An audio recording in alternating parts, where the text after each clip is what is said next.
no ma chenga te ati ke ta me olo te pata to mo ne no ta ni ma ha che shi te chui no le ga ma ga da be tho no ha be cho ke lo no pyo che tha no ta ha ja be cho te ga nga olo no be ni ma kho do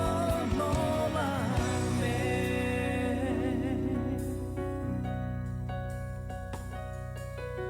no le ga ni ga be ha be o bo yo la tu ma pa pa pa ga ni ga tha phe la le na mi gu chi be o ko no no le nga ha da ja ya kha to mu ni ha pa kha shu ya bu ka ya ni ko no ka ke pe che be ta nga ma ga mo onu me cho te ya ge lo no pyo che na ma shi nga ko ya ni kha ga no te ya tha ha be ma pa she ho ko ga mo da tu oni ta do lo che uta no le nga ni ga te ge ku da ku ya ni ko no ma che nga te ya ti he ta me olo te pha tha to mo le no ta ni ma che chi te chui no le nga ma ga da be tho no ha me cho ge lo no pyo che tha no ta ha da be cho te ya ga olo no be ni ma ko do no ma me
obo da javi yo ya pu ha te po thoka da javi yo nyo ya cho kholo nga hu te po ko ga mi la le o cho pa o pa lo che ta vi yo ni la hu ya te pha ge o te ge rai ka obo da ja o kholo nga hu o kho ga ko ka dai che vi tha pa to o lo pu le te ga le le tha ta u yo ya vi yo kholo la se cha le o rai ka obo da ja o kholo ha yu la vi yo me ha vi yo ni la hu ya kha pho che pho lo che ta vi kha khi phe che le te ga le thoka cha me do me z me ka me ha le do sa che o le na chure che vi yo ya o kholo ka ni khu thai mi go kholo le mu gu vi yo ya ho che ho mo vi yo chao ya phe vi tha pa to nga khu te ga le thoka a shu yo tu yo ye ka tha kha de ni ha sa da kai se me o lo ko che sa cho sa pu vi o che te pha te ho ta vi ma cho che chara pa to nga khu te ga le ka le a shu yo tu yo ye ka tha kha de ni ha sa da kai se me le ya ni vi o ya o kholo thoka che de so kholo le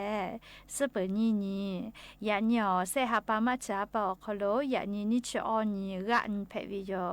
lai cho kho thoka ni hi ni che kho kho ha vi o ni ra hu ya te pha o te ha le vi o ya hi na ri khwai ta le o ko na ri tha kha gai te ha le nga hu la hu kho rai ka obo da ja o kholo VTU radio AM te hi o ha siti kho kilohertz te lai pha nga hu la hu kho to ke che vi yo me pu ta le ni pho te pho le Facebook fan page สวทเชียงใหม่ AM 1476พอกะไลฟ์สดติดต่อกันเชียวอวิอเนี่ยละหุยติภาติแกละหุคอพอนาเลอเนี่ยคือละหุชอจุทะติ ติแกโอกาปิดักเพวิโยและอย่าเพื่อหาวิอยาคอรุทอกาอยู่เวลาตาวิซาตาอลอติผาไลรออยู่เวลาตาวิโยแม่จะได้คืองาคืออลอเปเตลอติแกอยู่เวลาแลกาดะเจดักจุเวแลยายิงาคือเมียวคอรุแพกเชเวอเจ้ายามุชามุยีมุกะมุหอพอจ้าดาวิซาตาอลอติผาชาอลองาคือติแกอยู่เวลาแลกาดะเจดักจุโยแม่กรมอุตุนิยมวิทยาพ่ออยู่คือฉันแต่นี่แหละปิลาเกตาวิซาตาถางาคือติแกนาสิแม่จี้จอปากกรมอุตุนิยมวิทยาพ่ออย่านี้นิชอนี้เสหปามาจาเป่าคอโลงาคือไทมีกอคอโลแพกเชเวอเจ้ายามุชามุยีพ่อจ้านดาวิซาตาติผาปิกาลาตาวิทะนิเวลโกยานิเวอยาแหลงาคือไทมีกอคอโลตาวาเวอยาข้าพ่อเชพ่อรู้ทอกามุชาชและฮอวิโยเลตาวาวิอยามุชาชและฮอจาวิโยเคเตและติกาติติและมุฮอมุยีกะจอวิเจอยากข้ามุยีจอตาวิเปอร์เซติผาเลอีจาวิโยแม่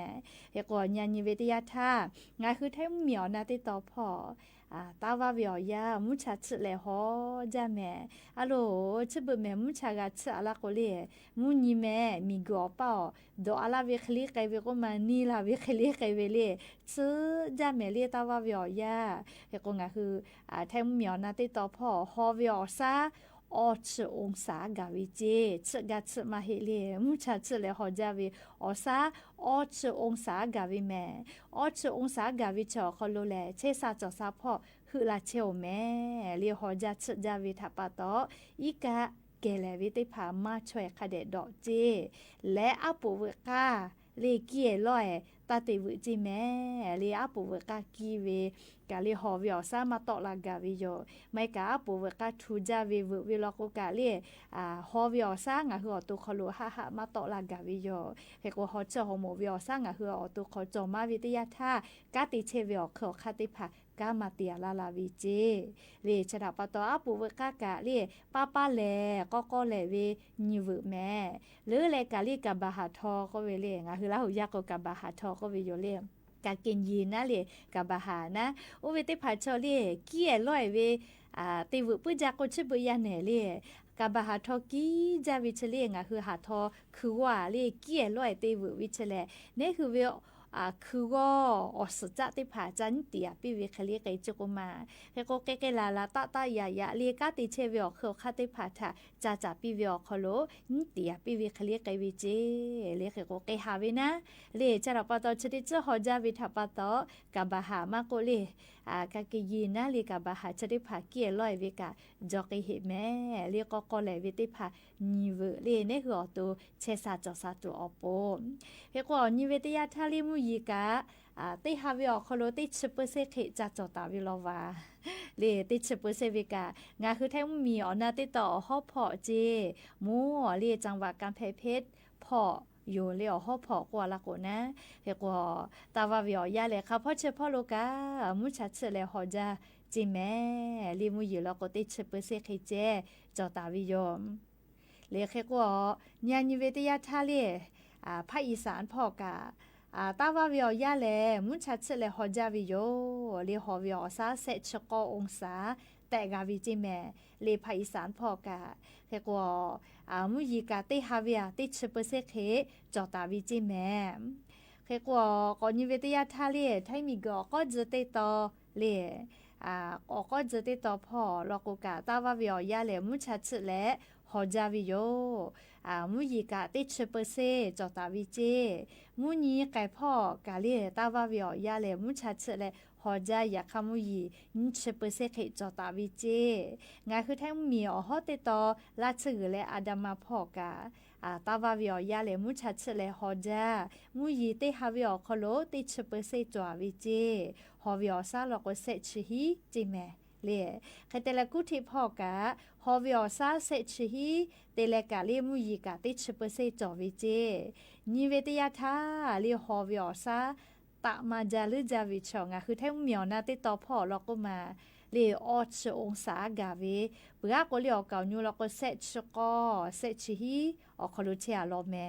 เลฮอจัดจาเวงคือไทยเหมียวนะติดต่อพอลอสาลือเลยกาเลจังหวะตากลามปาเมฮอซอจิแม่เลฮอจัดจาเวอซาตะมาวิกาเฮก็งาคือเตกาเลกาชดิจแลเชซาจอซากาตัวโปจาวิดอวิพอกาสติตะแม่เลียวลอโกจาตุดอตุเตพาจึญวยปื้จาลุยปื้จาแม่ฮอจัดจาวิทัปปะตอเลียวชะกะเตพาไตจาดอกโกคาเดกอยกอติมาลุยกอเตียวคาเดกากูเตจาวิโยเลมาเฮลอกวูปีนาอากาลูพิย่อย่อเตแลลีจาพิจายะเวอันน่ะจะได้ผ่าแผกไกลาวิแม่เรียกโกเตกาลิลิกาจาวิดอวิอคโลกาสติตะแม่ชัวปูมาเฮในหัวตูเชซาจอซากาตูอปูโยเรียกจ้าเลนนามาอโลกาจะก่อนยังไกสาลียาเซทากางาคือลาหุยานาลูลาเวสะเมานอเกียวแม่นามาอผู้ขันยิบะลีเจติดต่อเป้ากานาลาวินะลีนามาอผู้ขันยิบะลีเจลีเรียกญาณิเวทยาทาลีนามาอพุตาวิเมยาสนาวิอยา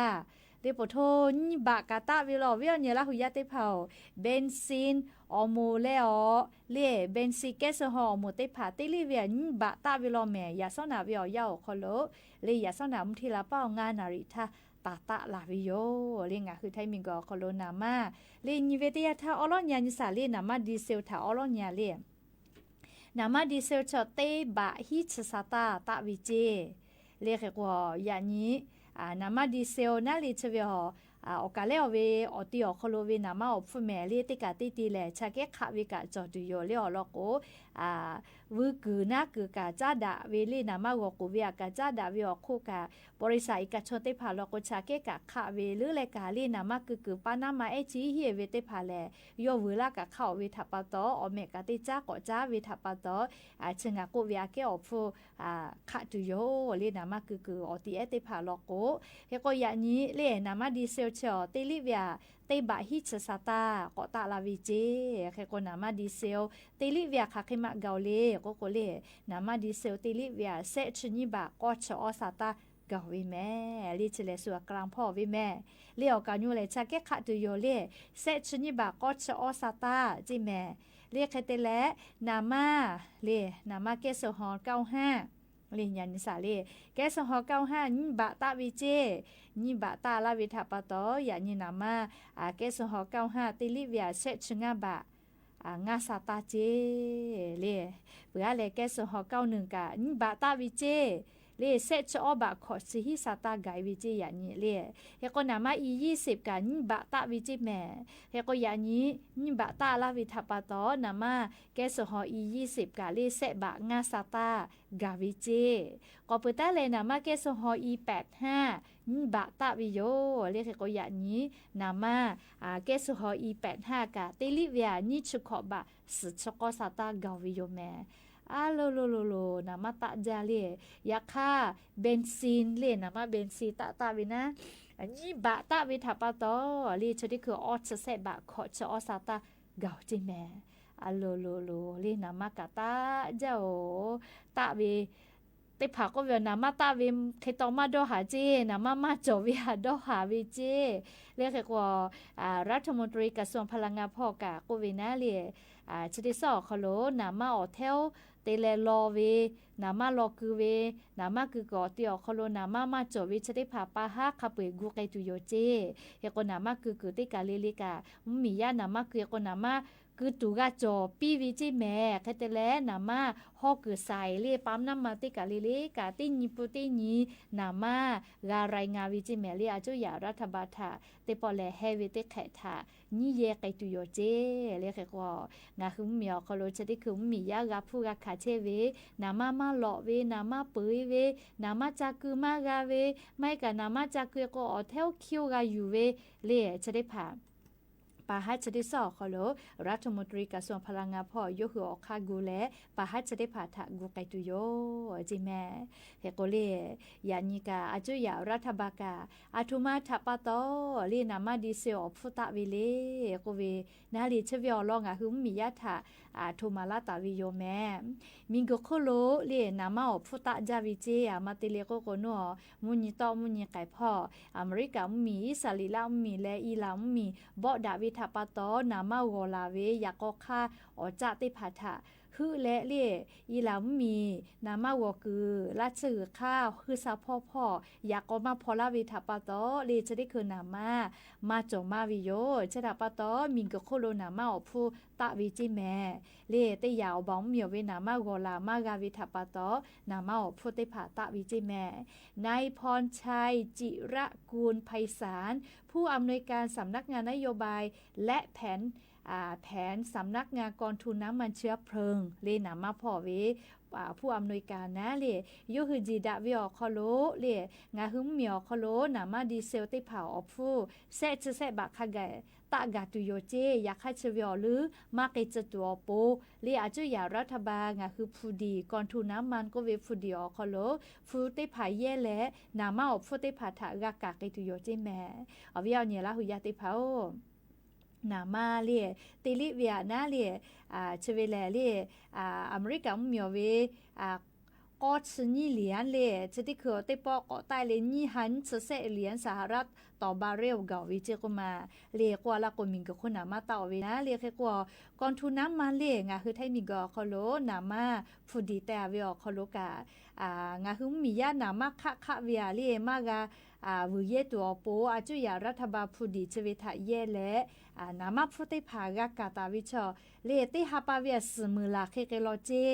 เลเยมาใจแล้วก็ผู้ดีเจ้าคลุผู้ปีลาเวียคีวิเจชะดาปาโตเรียงคือไทยมิงก็คลุนามาติผานาเลตะตุโยเจเลนามาดิเซลติผากาตะวิโยจิแม่เลเฮก็มิงก็คนนามาผู้กาตาลาเวทปาโตอาจุยารัฐบากาวิอลึกะเกยาลาเวทปาโตนามาผู้ติผาตะวิเจเฮก็นิเวตยาทาลีอบ่มีต่อปะฮะเตโกลินัวมาริเซียมมิแล้วก็นามาดีเซลกาติลิเวียเซชิฮิบะสุดซาตากาวิจิแม่งาคือไทยมีกอคโลโตโกเคเตแขมากะฮิเจอลอกว่าจุยารัฐบาลงาคือมีเวพูดีนามาพูดีชื่ออยู่แล้วกากะกะลาเวทปาโตงาคือติลิเวียเลออชบะพะชมากะวิเยวิโยเรียกว่าจะได้คือเซบะหรือมาเกตัวปัวจุยารัฐบาลกะจุจาและกะเกตุโยเจเฮก็เซบะกะอเป้านี่เราเวนะเลยันยังขมาเกาเลนามาดิเซลก็เลเซชนิบะเลก็ชอสาตาเกาคันนี้สาตามาชาวเลเซบะไกตุเวกาเฮก็จะกามีก็คนนามาอพุตาลาวิทาปาโตเลงะคือมุมีอคโลกาอพุติผาตะไกวิเจเคเตลาโกแลเลนามาอพุตาลาโกแลติปอกกะตะลาจุเวแลเลจาตุดอตูมอฟูติผาก็ตะลาวิโยแม่เรียกว่าจุยารัฐบาลก็เวนะเลรัฐมนตรีกระทรวงพาณิชย์พ่อเวเลนางสุภาจีเลสุธามพันธ์รัฐมนตรีว่าการกระทรวงพาณิชย์เลยกเวนะงาคุมมียาสติกอคโลจาตุดอตูมอเยตุเวติผาไลจิวอฟุมากาตะตูอาจุยารัฐบาลอฟุทันติตาตุโยเจเลอยากขักให้มาเจไกนามาโซเรียกก่อนจะได้คืนนะเลอาจุยารัฐบาลโมเยตุเวพ่ออุปือแลออกพูดได้ผ่ารันเชวิแลซาเปโฮโอชื่อเลซาเปมือจุดซเนจะได้ผ่าเจเฮก็จะตุดอตุแล้วก็จากคาคือว่ามือน้ำปลาสัตว์ชุนามังง่าซอสปรุงรสเลจิมิทีงาซาโบเลจะได้ผ่านะเลเฮก็กาลาตุเวโอฮาปาเวียวยาวคอโลแลนี่แหละเลี่ยงาหุมมียาสติกอคโลกาจากาดอวิพ่อมาฮึจากไอตัวโปรัฐมนตรีกระทรวงพาณิชย์พ่อกะนาเลียคากูเลมมียาทะกาปิไกตุโยเจเฮกอนิเวตยาทาเลียจาตุดอตุจะได้พาแลสติกอคโล ติ้งยีเลจ้าดะก็ดะเชวิโยเลมาจามาแผะมาเยมาแผะสาลือเลยกะเลลอกูมาจามาแผะนะเลเชวิอคู่กะซาแปะติภากะมาเยกูมาแผะวิโยเรียกก็งาคือเมียวคอโลกาจ้าตุดอตุมอพูดจะได้ผามากะตามาจากอีตัวโปนะเลงาคือมีพ่อมีเวอเลี้ยวค่ากฎหมายติผาเย่แล้วพูมากะตะจากอีตัวโปเลนีแล้วกูไกตุโยเจเลชกาอยู่เวลาแล้ววิอเนี่ยละหุยาติพัทะทุลาวิโยเลียวเจ้ายาคัสจะได้คือวิอยาคโล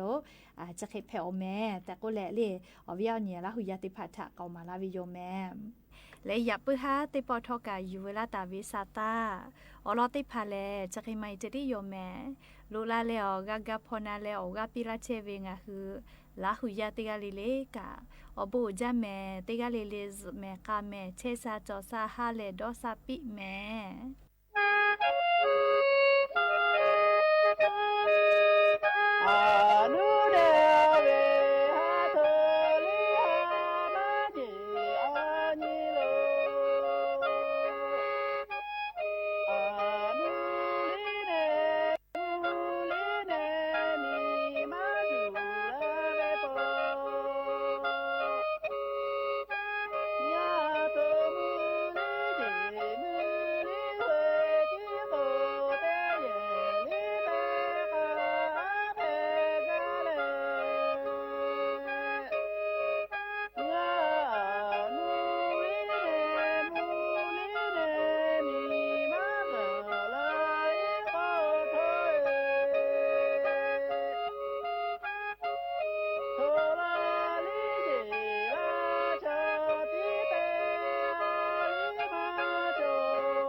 สถานีวิทยุกระจายเสียงแห่งประเทศไทยและเครือข่ายทั่วประเทศเสนอข่าวต้นชั่วโมงรู้เร็วรู้จริงเกาะติดทุกสถานการณ์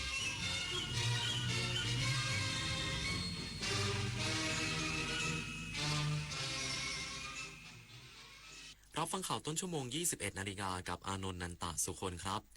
นายกรัฐมนตรีคาดการใช้เวลาประมาณ1สัปดาห์จะทราบผลการตรวจสอบคุณสมบัติคณะรัฐมนตรีชุดใหม่อีกสักครู่ก็มาติดตามรายละเอียดครับเพื่อนจะรีบไปไหนสตาร์ทรถทิ้งไว้ก่อนเดี๋ยวขึ้นไปเอาของบนออฟฟิศแป๊บนึงหยุดเลยสตาร์ทรถทิ้งไว้เปลืองน้ำมันนะแค่ไม่กี่นาทีเองพลังงานไม่หมดโลกมั้งคำว่าแค่แป๊บเดียวของทุกคนรวมกันหมายถึงพลังงานมหาศาลที่ถูกทิ้งไปเปล่าๆเลยนะจริงด้วยนึกว่าเรื่องเล็กแต่มันเป็นเรื่องใหญ่กว่าที่คิดอีกนะเนี่ยร่วมกันประหยัดพลังงานเพื่อประเทศชาติและโลกของเราข้าราชการคือพลังขับเคลื่อนประเทศภายใต้นโยบายรัฐบาลดิจิทัลพัฒนาบริการภาครัฐเพื่อประชาชนให้รวดเร็วเข้าถึงง่ายและเป็นธรรมด้วยปณิธานซื่อสัตย์ต่อหน้าที่ยึดมั่นความดีมีจิตมุ่งบริการสืบสารงานเพื่อปวงประชา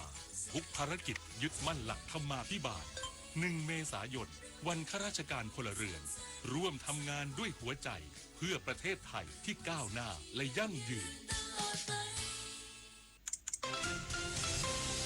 วิกฤตพลังงานวิกฤตตะวันออกกลางวิกฤตพลังงานเชิญชวนคนไทยประหยัดไฟฟ้ากันตั้งแต่วันนี้เริ่มง่ายๆปิดไฟที่ไม่ใช้ปิดเครื่องใช้ไฟฟ้าที่ไม่จำเป็นปรับอุณหภูมิเครื่องปรับอากาศที่26องศาเซลเซียสสวมเสื้อผ้าระบายอากาศงดการสวมสูทเดินขึ้นลงบันไดในอาคารแทนการใช้ลิฟต์ลดรายจ่ายลดใช้พลังงานร่วมฝ่าวิกฤตครั้งนี้ไปด้วยกันจากเส้นได้สู่ผืนผ้าจากภูมิปัญญาท้องถิ่นสู่มรดกแห่งแผ่นดิน สมเด็จพระนางเจ้าสิริกิติ์พระบรมราชินีนาถพระบรมราชชนนีพันปีหลวงพระมารดาแห่งผ้าไทยทรงส่งเสริมสร้างอาชีพและยกระดับผ้าไทยสู่เวทีโลกผ้าไทยจึงไม่ใช่แค่ความงดงามแต่คือความภูมิใจของคนไทยร่วมสวมใส่ผ้าไทยเติมเสน่ห์ความเป็นไทยให้คงอยู่ตลอดไปนายกรัฐมนตรีคาดการใช้เวลาประมาณ1 สัปดาห์จะทราบผลการตรวจสอบคุณสมบัติคณะรัฐมนตรีชุดใหม่พร้อมเตรียมนำประเด็นวิกฤตพลังงานบรรจุไว้ในร่างแถลงนโยบายต่อรัฐสภาเพื่อกำหนดแนวทางรับมือและแก้ไขปัญหาอย่างเป็นระบบนายอนุทินชาญวีรกูลนายกรัฐมนตรีและรัฐมนตรีว่าการกระทรวงมหาดไทยเปิดเผยกรอบเวลาในการตั้งคณะรัฐมนตรีว่าขณะนี้รายชื่อบุคคลที่จะได้รับการเสนอชื่อดำรงตำแหน่งในคณะรัฐมนตรีได้ส่งให้กว่า10หน่วยงานเพื่อตรวจสอบคุณสมบัติว่าเป็นไปตามรัฐธรรมนูญหรือไม่เมื่อแต่ละหน่วยงานตอบมาแล้วต้องสอบถามจากคณะกรรมการกฤษฎีกาเพื่อทำความเห็นซึ่งคาดว่าจะใช้เวลาอีกประมาณ1 สัปดาห์นายอนุทินยังกล่าวถึงร่างแถลงนโยบายว่าจะมีการเชิญพรรคร่วมรัฐบาลในส่วนที่พรรคร่วมดูแลมาบรรจุนโยบายที่เป็นประโยชน์และคิดว่าจะดำเนินการรวมถึงนโยบายอื่นๆที่พรรคให้คำมั่นสัญญาไว้ก็เป็นการเปิดโอกาสให้ทุกพรรคเสนอได้ซึ่งรวมไปถึงวิกฤตในตะวันออกกลางจะเป็นส่วนหนึ่งในร่างแถลงนโยบายในส่วนของพลังงานด้วยผลิตนาถ ขวัญแสนสุขรายงานสำหรับสถานการณ์ด้านราคาน้ำมันนายกรัฐมนตรียอมรับไม่สามารถตรึงราคาน้ำมันดีเซลไว้ที่ลิตรละ33 บาทได้ต่อไปต้องปล่อยให้เป็นไปตามกลไกตลาดแต่รัฐบาลจะหาแนวทางช่วยเหลือเพิ่มเติมนายอนุทินชาญวีรกูลนายกรัฐมนตรีกล่าวว่าไม่มีการตรึงราคาน้ำมันดีเซลไว้ที่ลิตรละ33 บาทเพราะราคาต้องเป็นไปตามกลไกตลาดจะฝืนกลไกตลาดไม่ได้โดยต้องพิจารณาว่ารัฐบาลจะมีมาตรการช่วยเหลือผู้ใช้น้ำมันและภาคอุตสาหกรรมต่างๆได้อย่างไรบ้างส่วนกองทุนน้ำมันต้องมีการกู้เพิ่มหรือไม่ต้องสอบถามจากนายเอกนิติธันประภาสรองนายกรัฐมนตรีและรัฐมนตรีว่าการกระทรวงการคลังส่วนราคาสินค้าอุปโภคบริโภคนายกรัฐมนตรีกล่าวว่าทุกอย่างก็ต้องเป็นไปตามกลไกตลาดพยายามตรึงทุกอย่างเท่าที่รัฐบาลจะทำได้ทางรัฐมนตรีว่าการกระทรวงพาณิชย์ก็พยายามดูแลไม่ให้เกิดการฉวยโอกาสหรือค้ากำไรเกินควรล่าสุดรัฐบาลสั่งปรับลดสัดส่วนสำรองน้ำมันเหลือ1%เพื่อระบายปริมาณสู่หน้าสถานีบริการป้องกันน้ำมันขาดแคลนนายเอกนิติธันประภาสรองนายกรัฐมนตรีและรัฐมนตรีว่าการกระทรวงการคลังเปิดเผยถึงสถานการณ์วิกฤตพลังงานซ้ำซ้อนจากสงครามในตะวันออกกลางที่รุนแรงกว่าที่คาดโดยระบุว่าขณะนี้เกิดปัญหาน้ำมันดีเซลขาดแคลนในบางพื้นที่เนื่องจากความต้องการพุ่งสูงถึง 80-100 ล้านลิตรต่อวันซึ่งเกินกว่ากำลังการกลั่นสูงสุดที่ทำได้เพียง 76 ล้านลิตรต่อวันประกอบกับปัญหาการกักตุนและการขนส่งที่ล่าช้าเพื่อแก้ปัญหาเร่งด่วนรัฐบาลได้ออกมาตรการสำคัญโดยสั่งปรับลดสัดส่วนสำรองน้ำมันตามกฎหมายให้กลับมาอยู่ที่1%เพื่อให้นำน้ำมันในคลังออกมาจำหน่ายได้ทันทีอนุญาตให้รถขนส่งน้ำมันวิ่งได้ตลอดทั้งวันเพื่อเติมน้ำมันให้ทันความต้องการยอมรับว่าการตรึงราคาไว้ที่30 บาทต่อลิตรในช่วงก่อนหน้าส่งผลเสียทำให้เกิดการกักตุนและลักลอบนำน้ำมันออกไปขายต่างประเทศหลังจากนี้จะปล่อยให้ราคาสะท้อนความเป็นจริงมากขึ้นโดยเทียบเคียงกับราคาตลาดโลกและเพื่อนบ้านพร้อมย้ำว่ารัฐบาลจะเปลี่ยนมาใช้วิธีช่วยเหลือแบบเฉพาะกลุ่มโดยมุ่งเน้นกลุ่มเปราะบางภาคขนส่งอุตสาหกรรมและเกษตรกรแทนพร้อมสั่งการศูนย์เฉพาะกิจปราบปรามการกักตุนสินค้าอย่างเด็ดขาด1 คนลดน้อย100 คนลดมากรวมพลังทั้งชาติไทยไม่ขาดพลังงานจบข่าวอานนท์ นันตะสุคนอ่านรับฟังข่าวครั้งต่อไปเวลา 22:00 น.ติดตามข่าวที่นำเสนอไปแล้วได้ที่ www.thainews.prd.go.th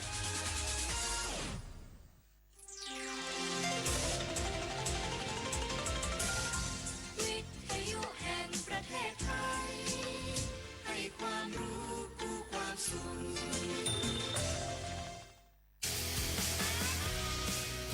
สถานีวิทยุกระจายเสียงแห่งประเทศไทยจังหวัดเชียงใหม่ FM 93.25 เมกะเฮิรตซ์ผู้นำด้านข่าวสารในจังหวัดเชียงใหม่โดยเน้นการมีส่วนร่วมของภาครัฐภาคเอกชนและเครือข่ายภาคประชาชนในพื้นที่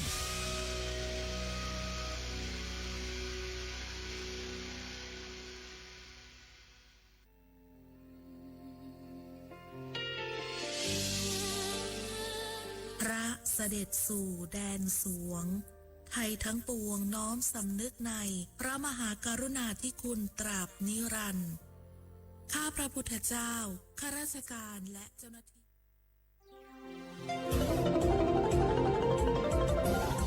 วิทยุแห่งประเทศไทยให้ความรู้คู่ความสุข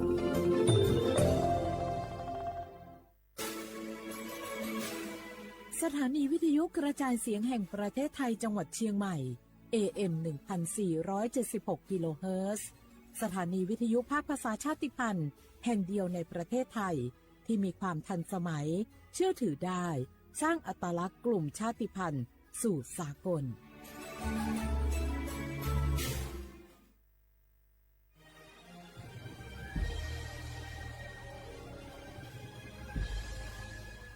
เกิดเป็นคนไทยเติบโตบนผืนแผ่นดินไทย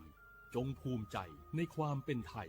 ชาติไทยเรานั้นนับเป็นชาติที่มีความเป็นมาเก่าแก่ยาวนานเรามีภาษา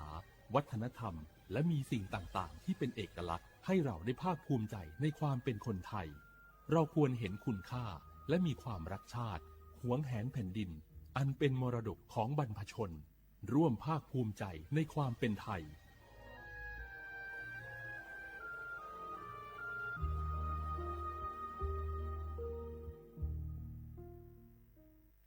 สปสชโยอานาลูกาดูยมือจสาดูลัญญานาโกลูคุมยาอุตาจสาดูจีอันหลังในยานีลัวแม่บัตรประชาชนยาวเดอจันนังเดเลอเนงาขวงเกนีลูคุมยากาดูวันโรคตับอักเสบบีบาดทะยักคอตีบไอกรนโพลิโอเยื่อหุ้มสมองอักเสบวัซีจอนเอลแม่โรตาหัดเยอรมันคางทุมไข้สมองอักเสบเจอีเฮเดออะโมบาดาเนอุมายุญญาแมสิญญาเจมอนาสปสชติซุมจำยอสปสชเขต1เชียงใหม่นากาจำยองาซุมญีเยงาซุมงปายโยดามโอเดนากาตีโกจำยอนึมานากอนาลูเดนากาติซุมญีซุมโยกานาลูกาดูเมเด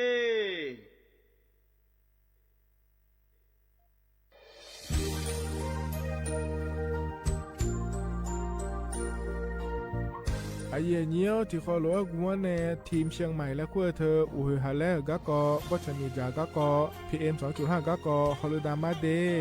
ไอเย่นี้มีจาโดโมนะ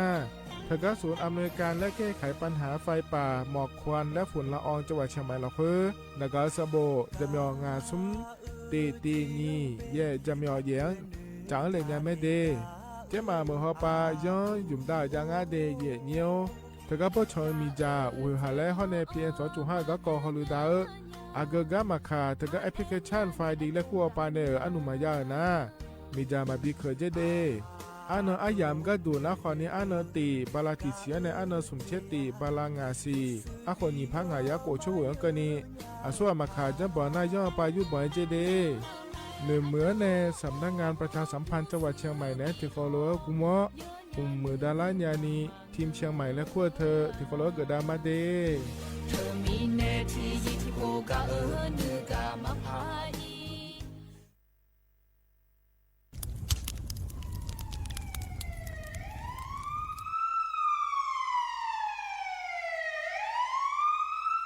สิญญามาโลอัดเดือไทยมีขอในละตาฮอปามีจายโคนาลูเปื้อบ่ชอที่ยับยุ่มแลก็แงกวยชิบยุ่มกะนีมีอันนี้นะชอหาในอะหุมโปยามุงเอาอย่าเผลอในอะดัวบ่เขอในโอเยหุมามีจาเขอมีในอูเฮหาและ PM 2.5 เธออัดเดือชอหายายีที่โคยุ่มเลงาเจเดสาปอนาลามาเลเปียลานือมานากอเปียลาในอุดุมอินุมขอเดลางาเจอัดเดือไทยชอหายกานาลูกุมะเนมีจาทาเคเดมือละเนสายเหมืออัดเดือยาอุปาอุมังบีแดญญาภาเธอกะโครงการจัดทำนโยบายการเปลี่ยนแปลงการใช้ประโยชน์ที่ดินเพื่อบริหารจัดการ PM 2.5 และขั้วปาแหนที่ฟอลโลเวอร์กุมะแนเนื้อเหมือแนสำนักงานการวิจัยแห่งชาติพปาแนจากกาเงาเด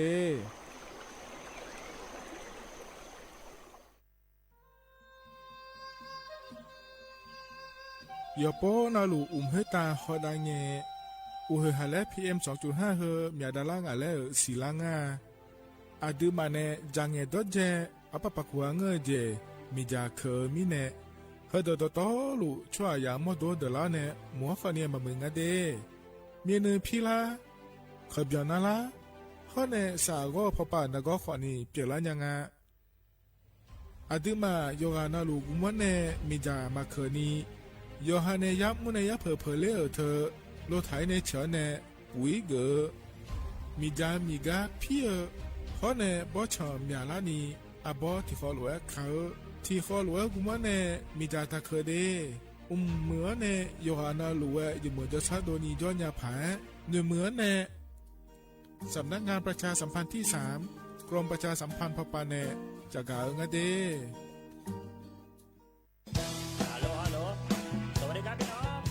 อายุอันนี้เดือขยาวโฆษณาไกกะกอ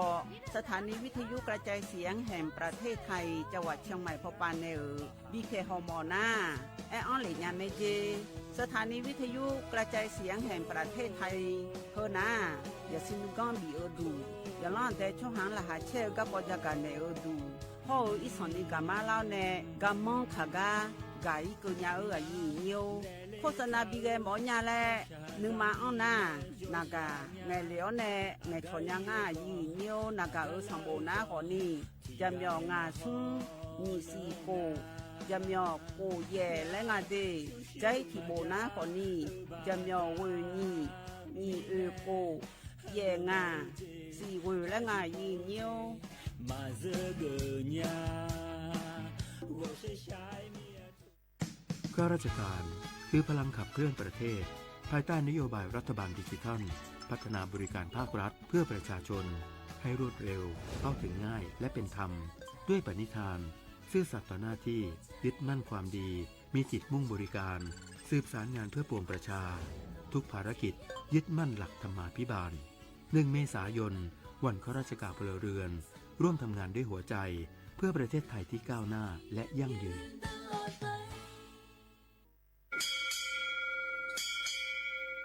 โอโบดาจ้าโอมิชอปเปอร์เหมือนสุงคาบอกว่าย้อซงโอดูธรรมาสถานีวิทยุภาษาชาติพันธุ์แห่งเดียวในประเทศไทยทันสมัยเชื่อถือได้แล้วพบกันที่สวทเชียงใหม่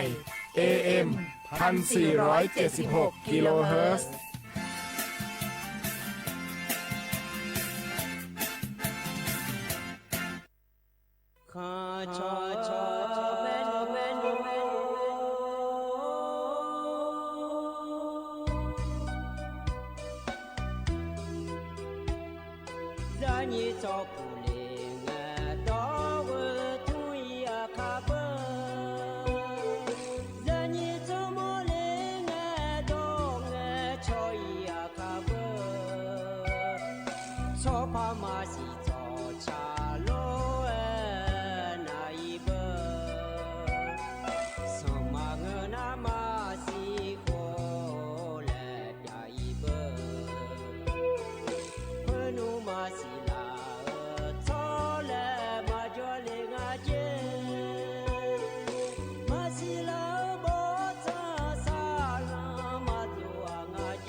전에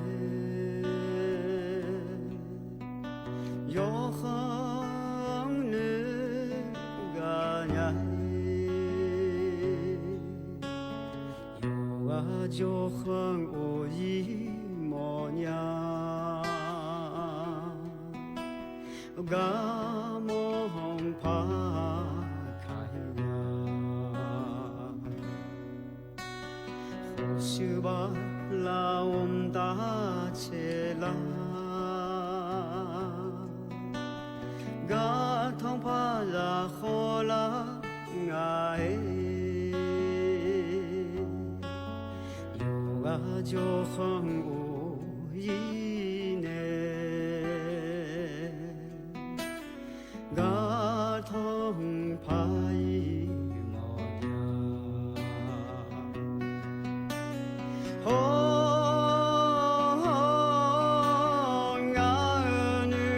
홍아느마 조항네 가흐냐이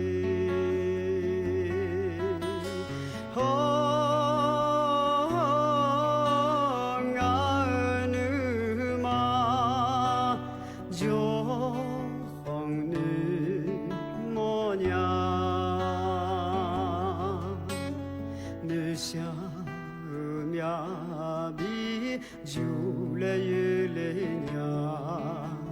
저항네 가냐이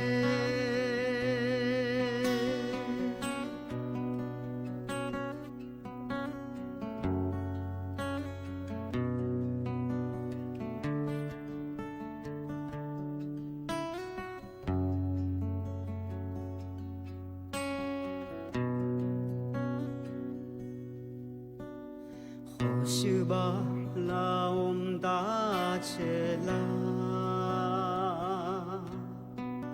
가통파라 호라 ngae 요가 조항 오이네 가통 파이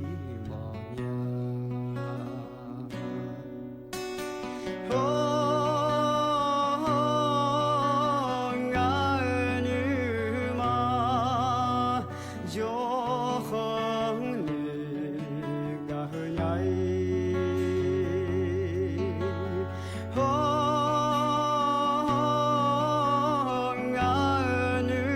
홍아느마 조항네 뭐냐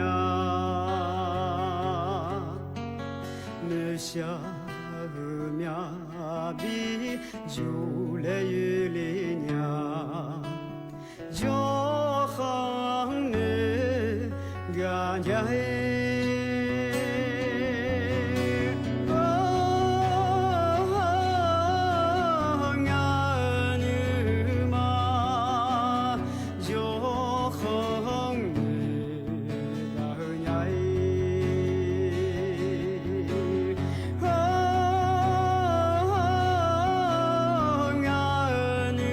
홍아느마 조항네 가흐냐이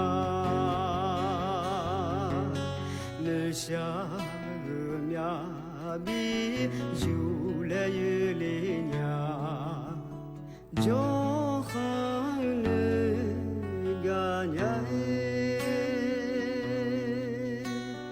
조항네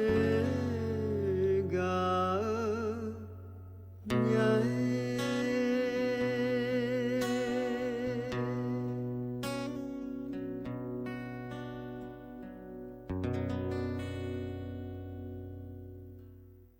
lo ye như đồ cha gái cha chiu bim chiu lẽ yo ha i con be wa sa ganya lẽ cha tha nya ye như he ti pho đồ cha chiu mo lo yo be bio lẽ pho ne bina ma ye như u tu thama ye như yo na lu lo ma yu ka de ne ya jo ta nga ye như cái to ja ja de chiu du lo yo ye như ja khư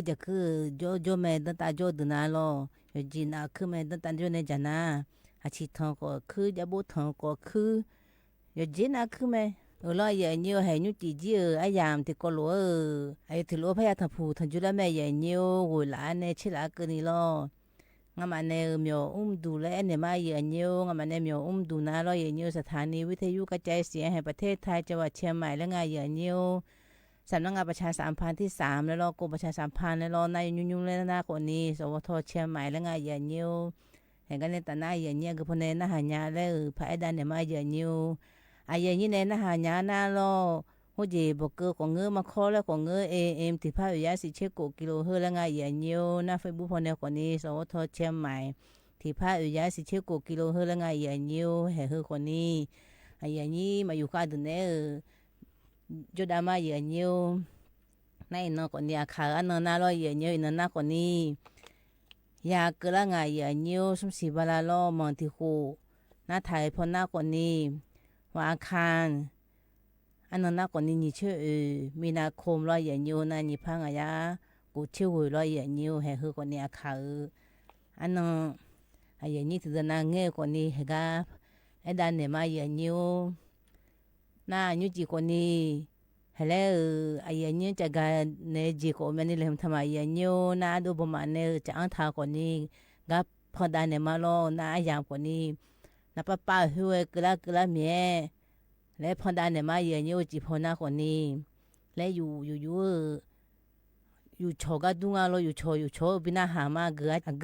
กเกินเนี่ยแล้วเรายันยูให้ติโกโลขนมน่าหาดานเนี่ยมายันยูก็มาเกลือไม่ได้ตัวชาติพิมพ์เลยบินามายันยู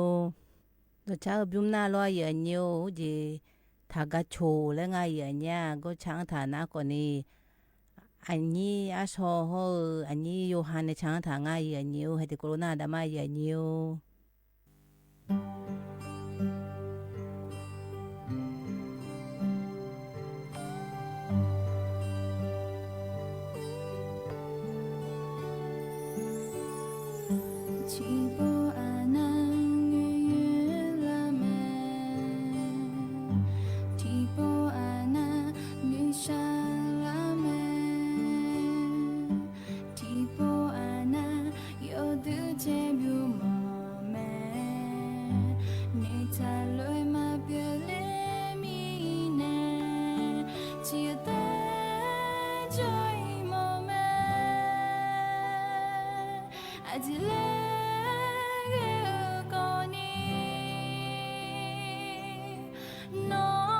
จะเล่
นมาบอก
lo ye nyo do cha bum je ta ga cho le chang ta na ha bio du lo ye nyo yo na ni he ga ne ta na do cha cha ga le le ta ga pa da ma ye nyo a be be na lo ye nyo a di ma mơ cho từ có ngơ đó ta cho từ có ngơ tôi ni mơ cho từ na có ni ít hơn ni ya dùng la bông ai ya nha yo ha mơ cho nghe lo ya nyo yo mẹ bu có ngơ yo li có ngơ xuống hồi thằng chơi phụ là nghe yo ha ji ya lem thà le à yo lo ya lem thà le từ na có ni gai da từ na có ni có lo lem thà có ni le cũng mãi phải mà bón le je ya nha ga abe be na lo ya nyo hu jinga ya nya pili thro le yo ha le bona a chodu yo ha a chombe choba la se le nga ya nya pili thro honge tipo na honge nam thale phula ko lo jonge le I chu phan ni nga ko ni pili bona choba le ya nya na hu na nam thale mang ko ni ko lo yo ha te jo ko ni ko lo bo le nga pili thna choba le ji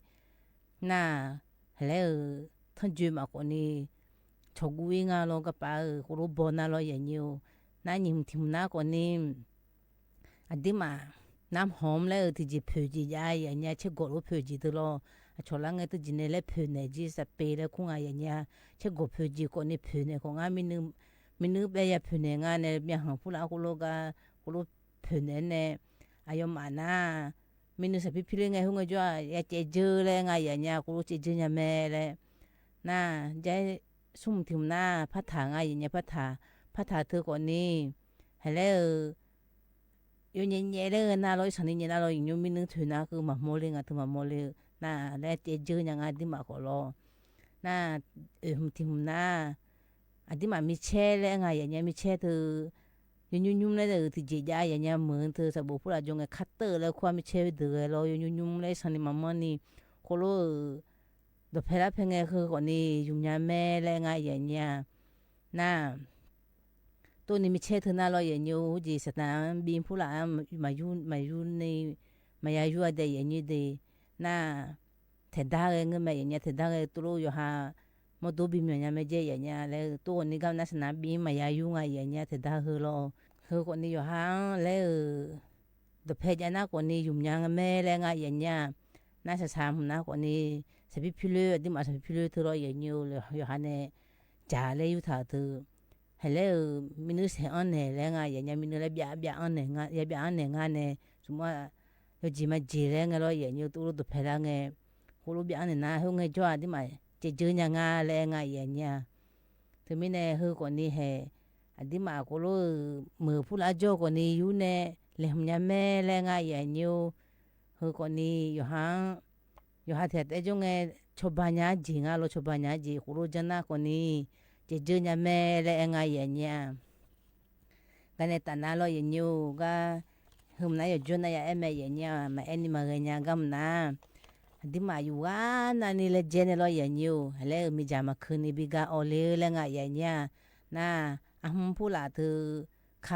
าเราอย่างเงี้ยมึงพูดละเธออยู่หาคนเจอจ่าเลยก็แล้วเจอย่างเงี้ยนะ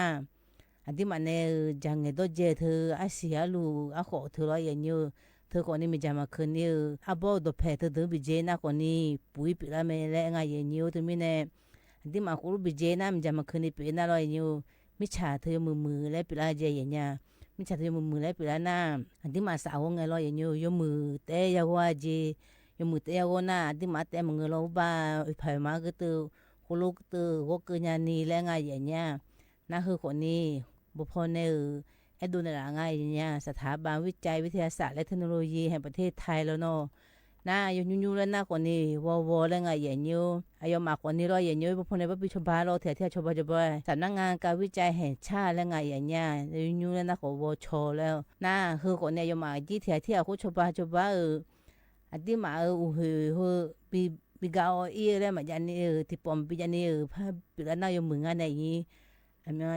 จีกันเนี่ยน่าฟูPM 2.5เฮบิกาบิวมาแล้วไงอย่างเงี้ยที่คือหลายเลยเจดานเนี่ยมีจะมาคืนนี้กูรู้ว่าน่าร้อยอย่างเงี้ยให้คนนี้อย่างเงี้ยสากเมียจะได้ในละไม่อย่างเงี้ย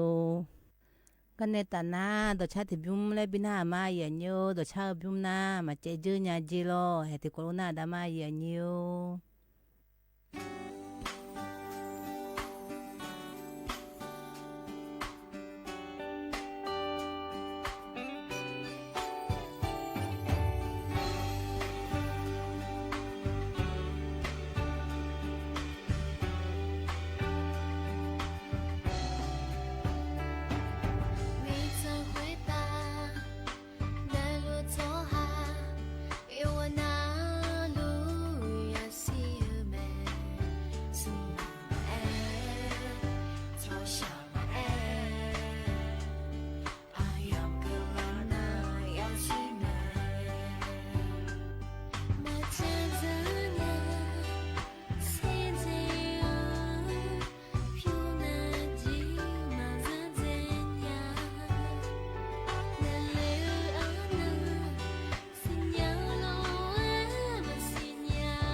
ร้อยอย่างเงี้ยตัวชาบุ้มเยอะมาเจจื้อญาแล้วงาอย่างเงี้ยชาก็นุ่มงาแล้วตัวชาชิมยังแต่งอร่อยอย่างเงี้ยเห็นกันในตาหน้าใจกาจีแล้วที่บุ้มแล้วบินามาอย่างเงี้ย ก็น่ารออย่างเงี้ยเจอยากกูอยากพูดละอยู่มือตัวนี้ก็น่าเอาโยพนเนี่ยละน่าทายุมและง่ายอย่างเงี้ยอยู่น่าที่จีพัดดูแลงานเสียอย่างเงี้ยปากกาเธอแล้วปากกาอดีมาปากกาเธออายุมาโยเจบิเจอีเจแล้วดูแลงานอย่างเงี้ยทุกคนนี้คือน้าหมอพนดูเลยนะโยหาแต่ยืนในทายุมและง่ายอย่างเงี้ยอาจีกันเนี่ยนะโยหาแต่ยุมนะก็ป้าขนมงาได้เนี่ยมาจูรัวงาเลยล่ะคือน้าหมอเนี่ยล่ะอย่างเงี้ยหมอเนี่ยเนี่ยมันน่ะหมอมันน่ะมายุ่งยังไงดีอาจจะเลยน่าล่ะอย่างเงี้ยอายุมาเลยกูขอเนี่ยอายุมาตัวกาเนี่ยล่ะอย่างเงี้ยยังไงจ้องกันน่ะมายุ่งยังไงอย่างเงี้ยเลยหมอหัวล่ะหมออายุไอ้หัวตัวเนี่ยหัวล่ะอ่ะก็เจ็บอีเลยปากกาคือน่ะแล้วก็ป้ามาพอแล้วหัวล่ะบูเนี่ยหัวล่ะบูคนนี้ก็จีก็บุกกาลอยนิวแม่จีเลยปิดได้ยังไงอย่างเงี้ยที่ไม่อยู่หายเนี่ยเลยมาจังยังไงอย่างเงี้ยน่ะหมอเนี่ยบิลากาเลยหมอเนี่ยอยู่หัวจุนักคนนี้หื้อดื้อนะหื้อติดดื้อแล้วไงอย่างเงี้ยน่าจะจำไม่เนี่ยทายุมเลยน่าลอยอย่างเงี้ยอายุมานะยมือเจียนหรือก็อย่างเงี้ยยมือเจียนแล้วน่าที่ปวดนักคนนี้มาชูกันเนี่ยตัวนี้อยู่เจหมอเนี่ยเลยลอยอย่างเงี้ยน่าหื้อยุมนักอยู่หางดื้อละเจอย่างเงี้ยอุดุก็เจ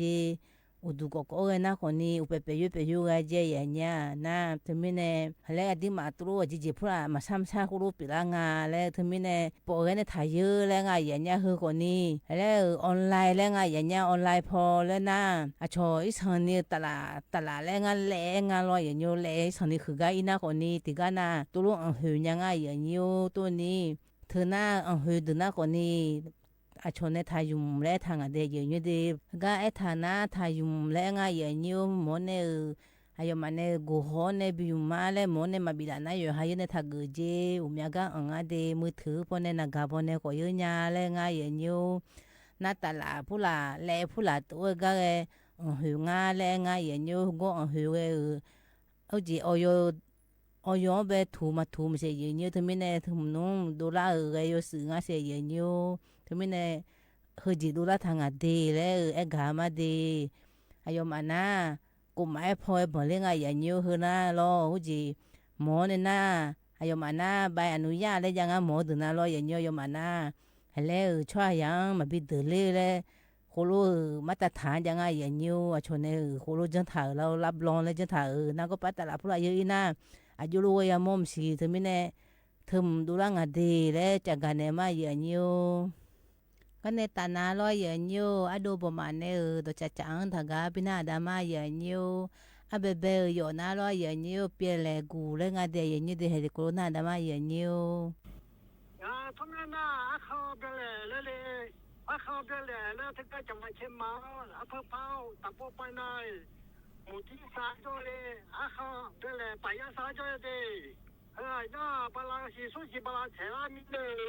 ไอ้ยันนี่บอกจ่าเลยทางปลาเกลือเลยไอ้ยันนี่เป็นจักรเลยได้ดูนะที่ก็จะมาเชื่อเราหรอทำมึงตาบุ้งชูโพผู้น่ายิ่งสวยข้างบอกจ่าเลยมาแล้ววันที่นี่เชื่อว่าเลยเนี่ยสุดเทพดามาแล้วไอ้ยันนี่จักรมาบางการเดินหน้าที่อาที่ไอ้การกันแล้วไอ้ยันนี่แต่นี่เนี่ยไอ้ยันจังกันเนี่ยไอ้การมาเดินจักรแล้วสุดเทพน่ะบอกจ่าเลยมายิ่งสวยข้างแต่ดีที่อาที่ไอ้การกันแล้วไอ้ยันนี่เราพยายามจะเมื่อพายจักรเนี่ยผู้บ้าหลังจากที่ช่วยจะเดี๋ยวไอ้การเนี่ยคือการน่าเขาไปเลยไปยัดสารจะเลยป่าท้ายคือทางกันมาเด้这个你ซื้อแล้วคุ้มไหม这个你不要来购买了普通的你嘛些人家爱好这个其他的留我这个叫咩ซื้อ原来俺那嘛当然俺说咱们ซื้อ不那这个俺处理的一个妞这个你这个我提单我嘛这个国家我讲弄嘛了4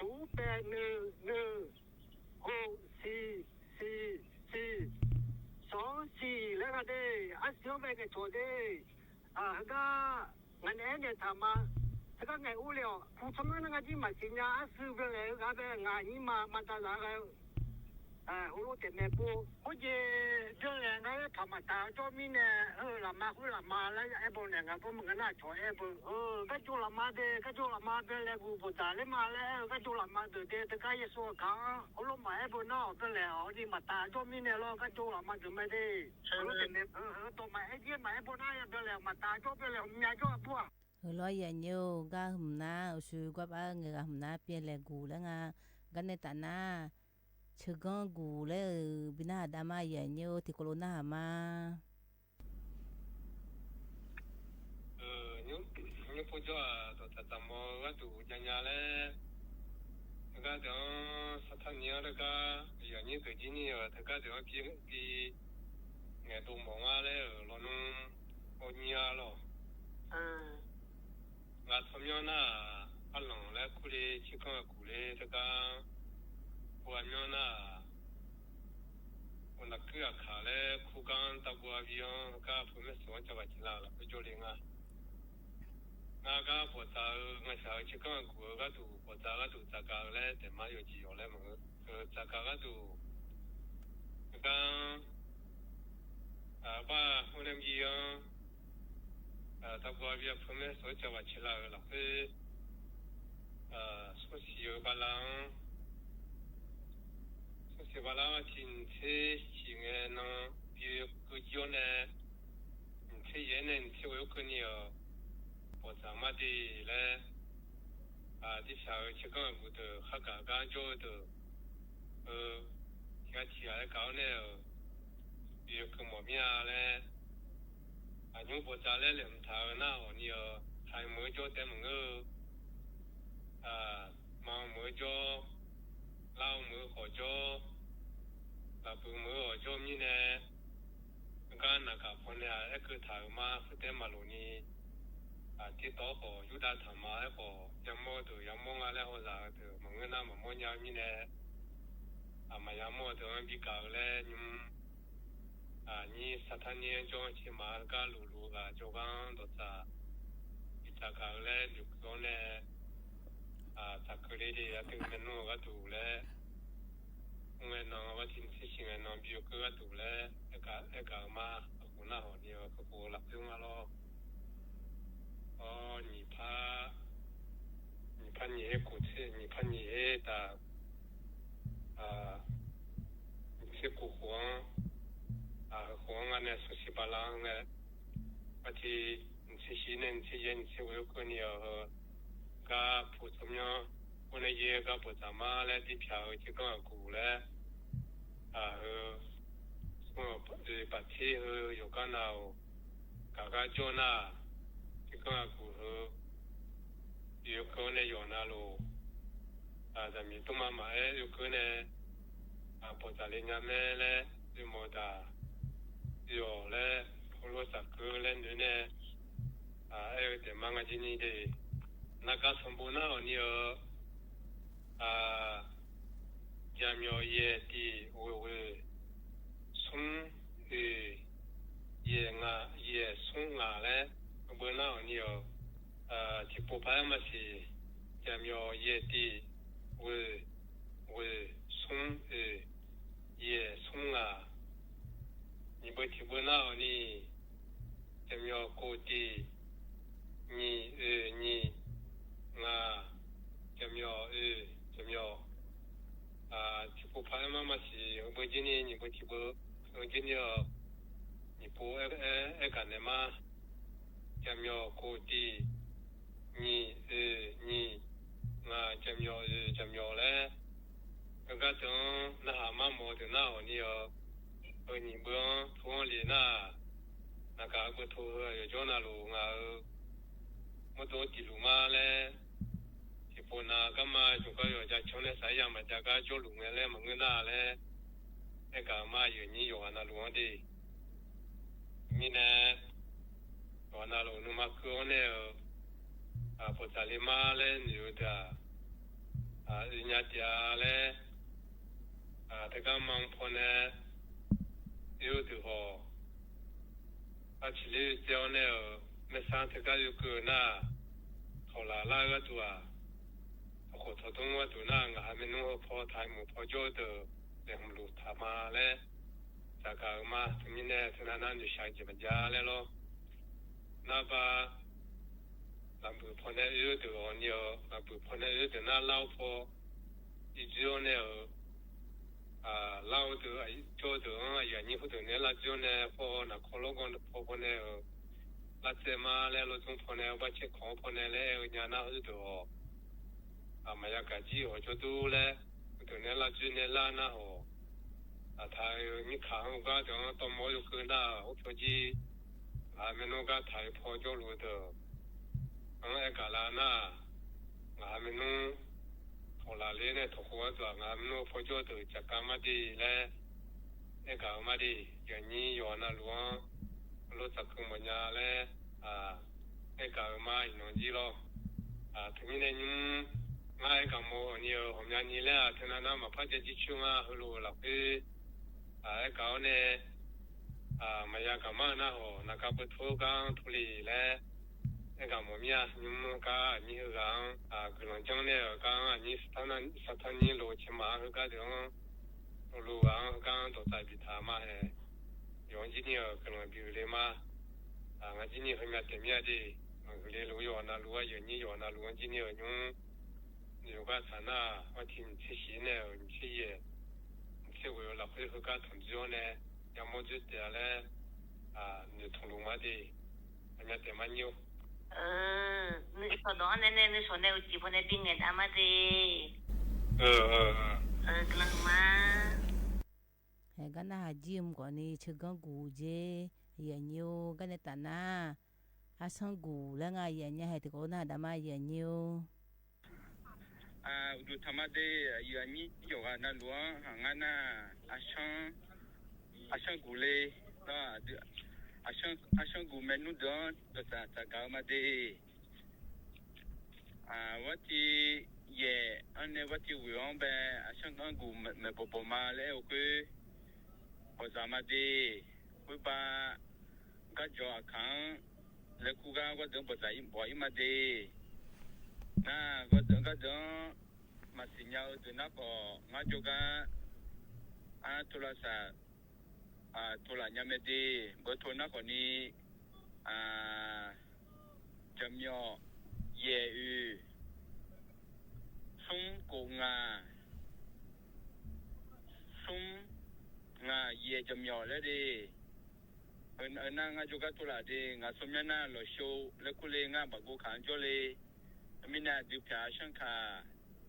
ame popo zama le o ke kula mine yoga na luan sagama de yoga na lu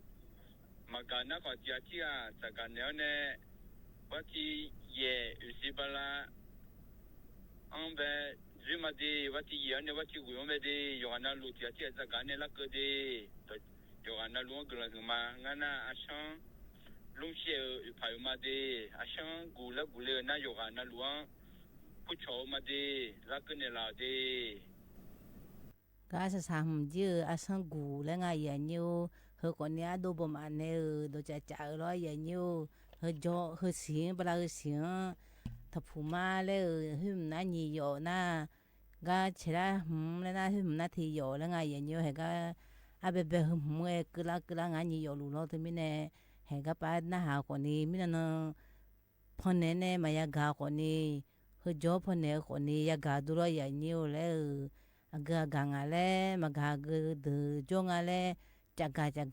tu ge nya me di ma kha lo ya nyu ka ne ta na lo ya nya ya we ji kla mie kha ye cha ga le bi na ma ya nyu lo ya nyu ji ko ni so pho a yam ti ko lo ye la ne wo la ke ni pha thon ju pha ma ya nyu ka ne a ya ma ji la ko ni kha ye cha ga bi na ma ya nyu kha ye cha ga na a yu bu do ne se du gu ne cha tha nga ba hoi lai phu ne cha tha nga ya nyu thì cô na ma nga ji cái này tận na gọi mà gần hư ma du thầm ma ama nó thô ra ba đó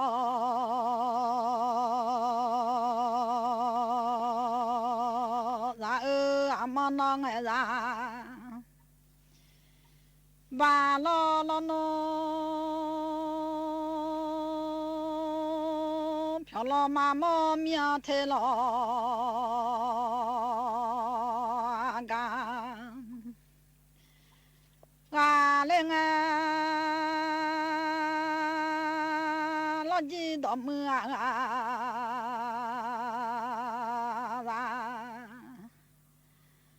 nhà nó lo gì đó mình lại ya cho mía ơi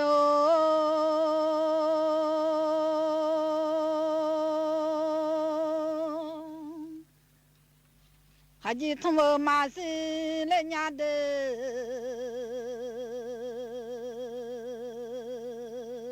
cho đó thằng mà xí mía ye lu le bo ma la le nya cho do a phe za kan na mi ya no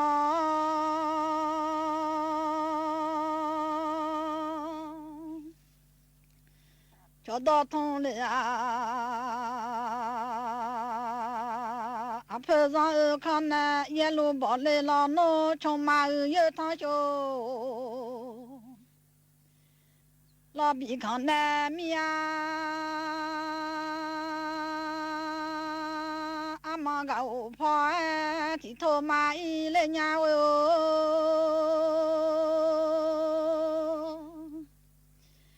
个大跑拉萨去的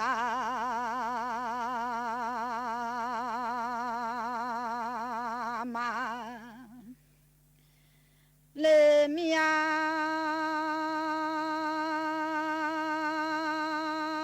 个去马干嘞伢喏，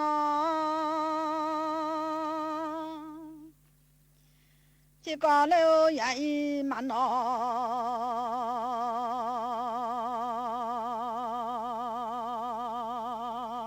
嘞，你面搞了来病阿妈一来伢哟。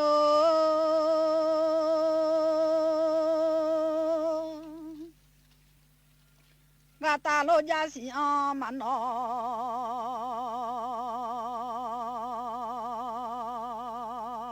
人家那同来二八的，那个人啊，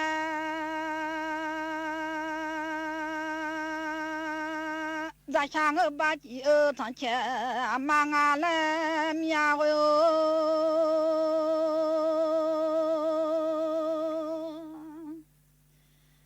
那啥的米东啊，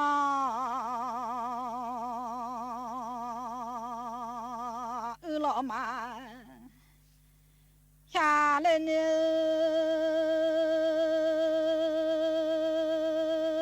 啥啥的米东啊，老强。我红麦子老面大，我妈来家拉米路来面喏。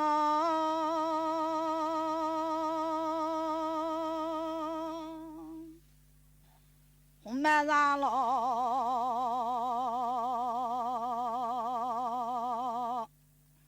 不农家，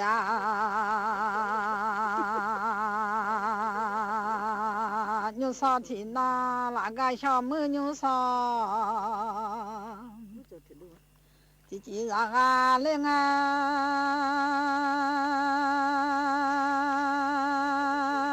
让人穿着买俺妈提的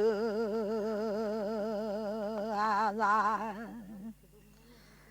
那上头在让俺妈提梦啊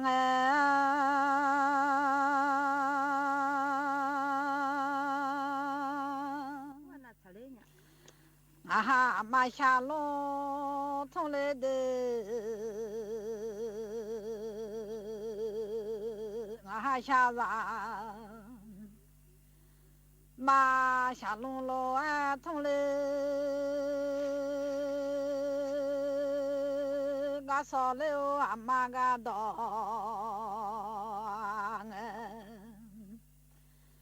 来那啊下山马下路马通不来个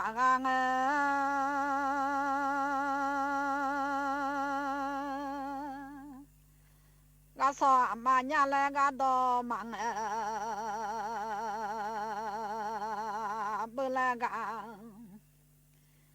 แงลอนวาชะมาลอยชานัวนึมาลาคุชากาลิงเด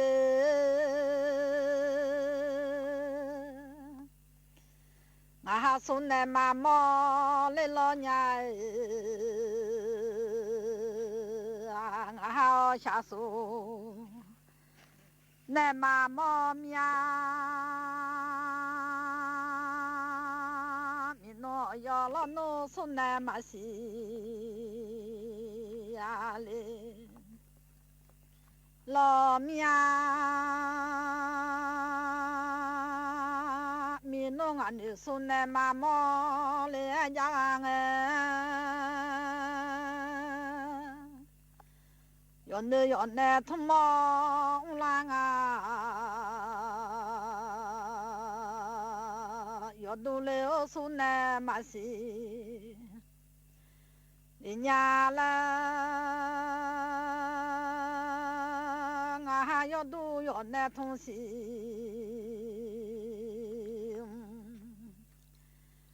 ลางามาอีรามีหอกญวจงลอนูเล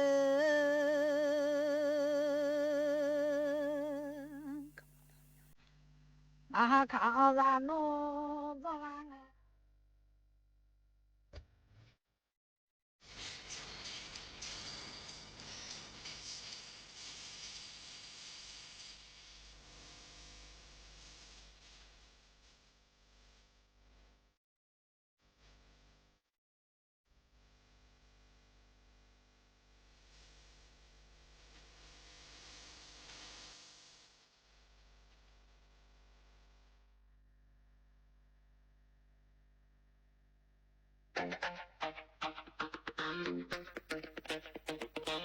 จากอาหารไทยมวยไทยดนตรีไทยไปจนถึงเทศกาลไทยและงานศิลปะไทย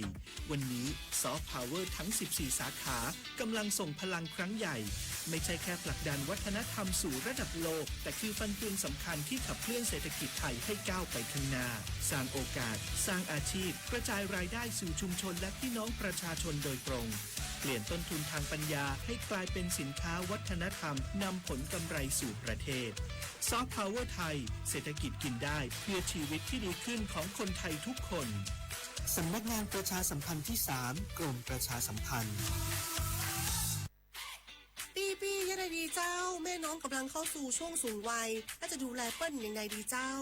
หูก่อผู้สูงวัยเปิ้ลไม่ได้เท่าเหมือนกันหมดเนอะกลุ่มติดสังคมเนี่ยว่าเปิ้ลแก่แต่ใจวัยรุ่นต้องชวนกันออกกำลังกายทำกิจกรรมเวลาปะหมู่ปะฝูงมาใดเปิ้ลก็ตึงคึกคักกันกูเตืออันนี้แม่น้องเลยนะวันออกไปขายเห็ดลมที่ตูกาดแล้ววันนี้นะเปิ้ลก็มีนัดไปที่โรงเรียนผู้สูงอายุแหมซอบอกซอบใจขนาดกลุ่มติดบ้านก็เป็นกลุ่มที่บ่ออกไปไหนต้องแต่งบ้านให้ปลอดภัยเตียวบ่ข้องบ่เต้ามันไปพอไปกอยดูแลเรื่องกับข้าวกับป่าจะได้มาง่อมมาเงานะส่วนกลุ่มสุดท้ายกลุ่มติดเตียงก็ต้องพอต้องกอยบ่ฮื้อลำหูลำตาตึงพลิกตัวทำความสะอาดดูแลอาหารยุกยาและต้องใส่ใจเรื่องของความรู้สึกบ่ฮื้อเปิ้นรู้สึกว่าโดดเดี่ยวฟังจะอี้ค่อยสบายใจหน่อยเจ้าขอบคุณนักๆเจ้าพี่เดี๋ยวน้องจะปิ๊กไปดูแลแม่ก่อนนะเจ้าแล้วจะไปลืมป่าแม่ไปตรวจสุขภาพประจำปีด้วยเนอะเจ้าดูแลผู้สูงอายุถูกวิธีผู้สูงวัยก็ยิ้มได้ลูกหลานก็สบายใจด้วยความปรารถนาดีจากสำนักงานประชาสัมพันธ์ที่3กรมประชาสัมพันธ์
จึงขอให้สังคมคลายความกังวลผลิตนาถขวัญแสนสุขรายงาน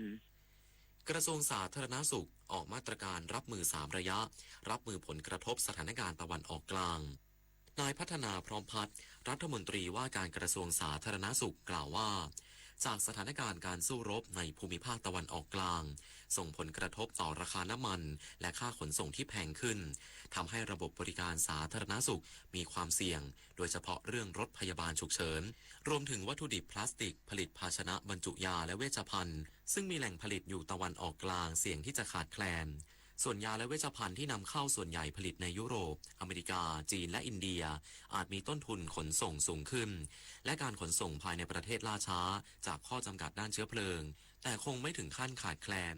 ทั้งนี้กระทรวงสาธารณสุขได้วางมาตรการรับมือ3ระยะโดยระยะสั้น 0-6 เดือนเน้นบริหารจัดการพลังงานลดการเดินทางประชุมออนไลน์ให้มีการ work from home โดยไม่ส่งผลกระทบต่อประชาชนส่วนแผนระยะกลาง 6-9 เดือนจะเพิ่มการติดตั้งโซลาร์เซลล์ซึ่งปัจจุบันติดตั้งแล้ว 1,683 แห่งคิดเป็น90.6% มีกำลังการผลิตรวม188ล้านหน่วยต่อปีช่วยประหยัดค่าไฟได้687ล้านบาทต่อปีและระยะยาว9เดือนขึ้นไปจะมุ่งสู่การใช้พลังงานสะอาดเปลี่ยนรถเก่าเป็นรถไฟฟ้าส่งเสริมการวิจัยและพัฒนายาในประเทศเพื่อความมั่นคงด้านสุขภาพรวมถึงขยายหน่วยบริการปฐมภูมิและนำ AI มาใช้สำหรับการบริหารจัดการยาขององค์การเภสัชกรรมพบว่าองค์การเภสัชกรรมผลิตเอง203รายการเป็นผู้จัดหา171รายการได้จัดซื้อและสำรองวัตถุดิบจากแหล่งผู้ผลิตในยุโรปและสหรัฐอเมริกาเพิ่มเติมเพื่อป้องกันความผันผวนและเพิ่มแหล่งวัตถุดิบที่สามารถใช้ทดแทนกันได้จากผู้ผลิตในภูมิภาคเอเชียเพื่อกระจายความเสี่ยงเช่นเดียวกับสำนักงานสาธารณสุขจังหวัดพะเยาเตรียมความพร้อมด้านการแพทย์รองรับสถานการณ์ในตะวันออกกลางสำนักงานสาธารณสุขจังหวัดพะเยาประชุมเตรียมความพร้อมด้านการแพทย์และสาธารณสุขเพื่อรองรับสถานการณ์ฉุกเฉินจากเหตุการณ์สู้รบในภูมิภาคตะวันออกกลางมุ่งเน้นความต่อเนื่องในการบริหารจัดการยาเวชภัณฑ์และกำลังคนณสำนักงานสาธารณสุขจังหวัดพะเยาซึ่งนายแพทย์ชรินทร์ดีปินตานายแพทย์สาธารณสุขจังหวัดพะเยานำคณะผู้บริหารและเจ้าหน้าที่ที่เกี่ยวข้องเข้าร่วมประชุมผ่านระบบออนไลน์โดยมีนายพัฒนาพร้อมพัฒน์รัฐมนตรีว่าการกระทรวงสาธารณสุขเป็นประธานเพื่อติดตามสถานการณ์และวางแผนเผชิญเหตุผ่านศูนย์ปฏิบัติการภาวะฉุกเฉินหรือ EOC โดยที่ประชุมได้กำหนดแนวทางการบริหารจัดการด้านเวชภัณฑ์กำลังคนและระบบสนับสนุนอย่างเป็นระบบพร้อมนำระบบเทคโนโลยีสารสนเทศและรูปแบบการปฏิบัติงานทางไกลมาใช้เพื่อให้การดำเนินงานด้านการแพทย์และสาธารณสุขสามารถขับเคลื่อนได้อย่างต่อเนื่องและมีประสิทธิภาพในทุกสถานการณ์วินัยใจกว้างสวท.พะเยารายงานรู้ปิดรู้ใช้ร่วมใจประหยัดพลังงานจบข่าวอานนท์นันตะสุคนอ่านรับฟังข่าวครั้งต่อไปเวลา 23:00 น.ติดตามข่าวที่นำเสนอไปแล้วได้ที่ www.thainews.prd.go.th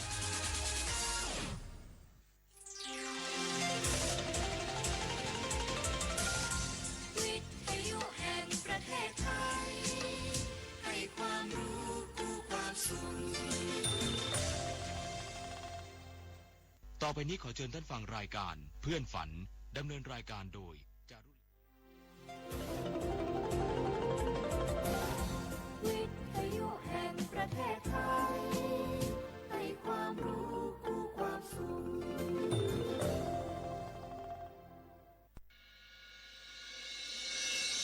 สถานีวิทยุกระจายเสียงแห่งประเทศไทยจังหวัดเชียงใหม่ AM 1476 กิโลเฮิรตซ์สถานีวิทยุภาคภาษาชาติพันธุ์แห่งเดียวในประเทศไทยที่มีความทันสมัยเชื่อถือได้สร้างอัตลักษณ์กลุ่มชาติพันธุ์สู่สากล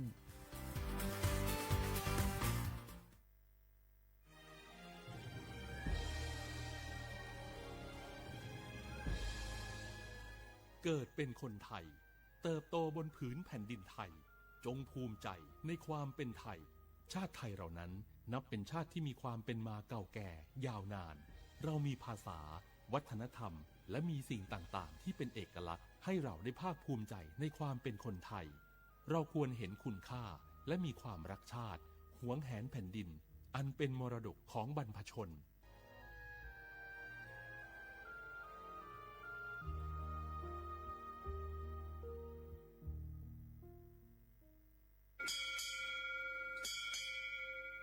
อโบดะจ้า โอมิชอเปอร์ เหมอซุงคา ป๊อกว่า ย้อซง อุดูธรรมา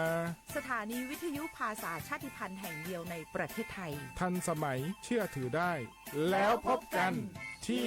สวทเชียงใหม่ AM 1476 กิโลเฮิรตซ์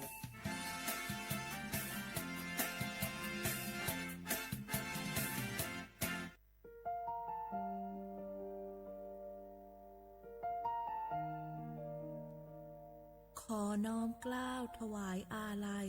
สมเด็จพระพันปีหลวงพระแม่แห่งแผ่นดินผู้ทรงเมตตาเหนือเกล้าขอพระองค์เสด็จสู่สวรรคาลัย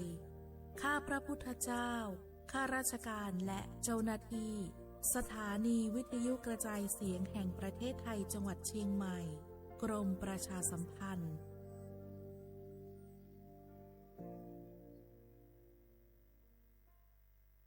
ช่วงนี้ได้ยินคนบ่นกันเยอะเลยนะเรื่องความไม่โปร่งใสเนี่ยใช่แต่รู้ไหมล่ะว่าจริงๆแล้วพวกเราช่วยกันได้นะทำยังไงหรอเดี๋ยวนี้มีช่องทางร้องเรียนที่เข้าถึงง่ายแจ้งเบาะแสได้สะดวกมากอย่างสายด่วนปปช1205อ๋อแบบนี้ทุกคนก็มีส่วนทำให้บ้านเราดีขึ้นได้จริงๆแน่นอนการต่อต้านทุจริตจะสำเร็จได้ก็เพราะคนอย่างเราร่วมมือกันสำนักงานประชาสัมพันธ์ที่ 3 กรมประชาสัมพันธ์พวกเราข้าราชการไทยรู้หัวใจรับใช้ประชาชนด้วยความซื่อตรงที่ยากเย็นเพียงใดเรายังมั่นคงสร้างสรรค์สังคมเพื่อความสุขที่ยั่งยืนตลอดไป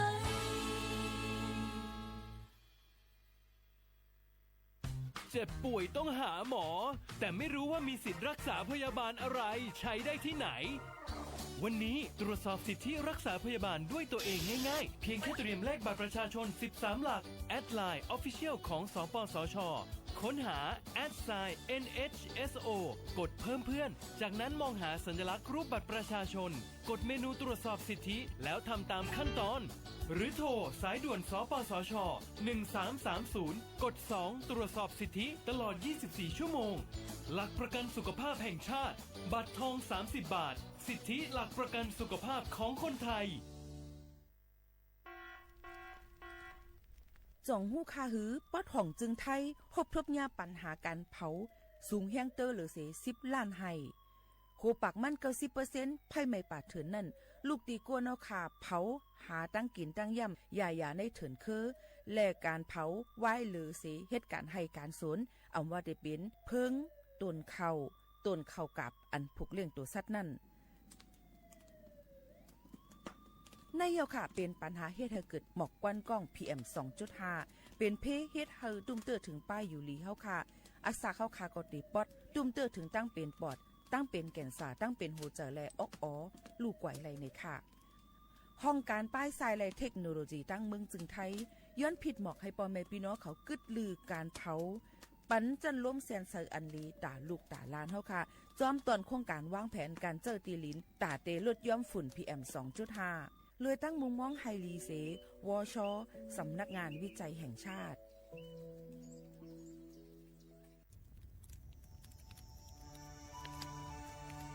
จ่องหู้คาหือก้อนโมก้อนไฟอันเผาอยู่ตีกลางป่างนั่นอ่ำเลยหายกว่าตั้งเลยมันเตเป็นฝุ่น PM 2.5 เสขึ้นมาเฮ็ดให้ป้ายอยู่ลีเฮาคาขึ้นในค่าอ้อลองลดย่อมปัญหาจังไหนในอ่ำหยาบค่ะเงื่องแวอ่ำเผายุกยักเหมือไม่ต้นเยอต้นเข้ากับในให้ในสวนเฮาเปลี่ยนมากองไว้จ้อมกันเสเฮ็ดเป็นฝุ่นสภาวะอำนั้นแจกแพยุกยักเฮมันปอดถูกแม่นอีกป้าดังโฮมมือกันฟังด้วยไฟไหม้ป่าเถินเฮาขาดฉุกดีเลยผูกต้นไม้น้ำเพิ่มปันปืนตีสีเขียวเฮ็ดเฮาจันล้มเสียนใส่ตาเฮากูก็เลยตั้งมุงมองเฮาลีเสฐานหน้ากอกับสืบปืนเผาตี3กรมประชาสัมพันธ์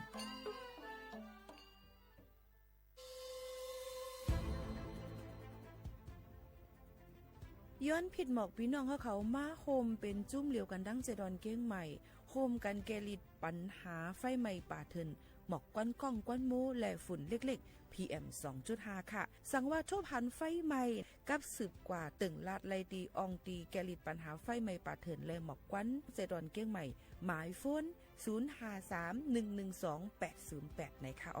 เจดอนเก้งใหม่ค่ะออกปักเปิงหมายมีเฮกังแกลิดปัญหาหมอกควันก้องควันโมและฝุ่นเล็กๆ PM 2.5 เนื้อปืนตีเหลออันอ่ำเลยคว้างเฮาเผาผ่านมาดีแอปพลิเคชันไฟดีห้ามเผากำเร็วในนั้นค่ะอย่าไปเผาล้าอ่ำว่าได้เป็นตีกลางปางอองตีห้ามเผาเกยยุกยักไม่ดอกกูอันในค่ะแต่เอาวันที่1เดือน1อิงเกรด2เหงปลาย26ต่อถึงวันที่31เดือน5 2เหงปลาย26ในผู้เหลอเผาเฮ็ดผิดปักเปิงเตญาตัวต่ำตั้งผิดจำหนังปักเปิงหมายมีกำเหลวในนั้นค่ะเลยตั้งมุมมองไฮลีเซห้องการฐานฐาหน้ากอกับสืบเจดอนเก้งใหม่มาโฮมเป็นจุ่มเหลวกันดั้งเจดอนเก้งใหม่โฮมกันรักษาสภาวะฟิงตื้นเป็นเฮ็ดให้จันล้มถวยเจออันลีต้องฟ้าเสียนเสออ่ำมีหมอกควันกองควันโม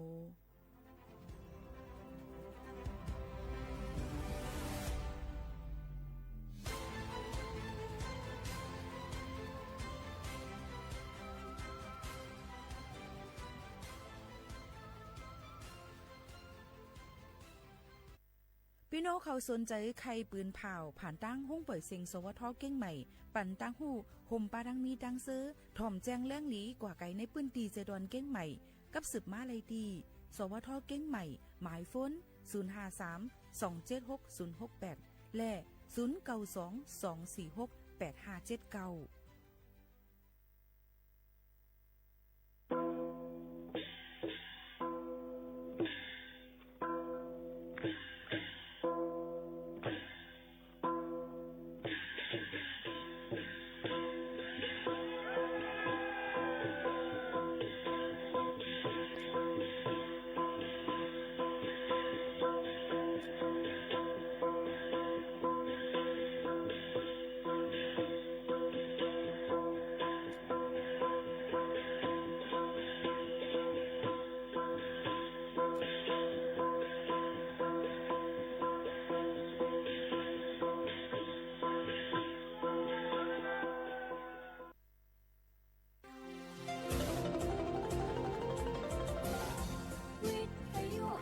ประเทศไทย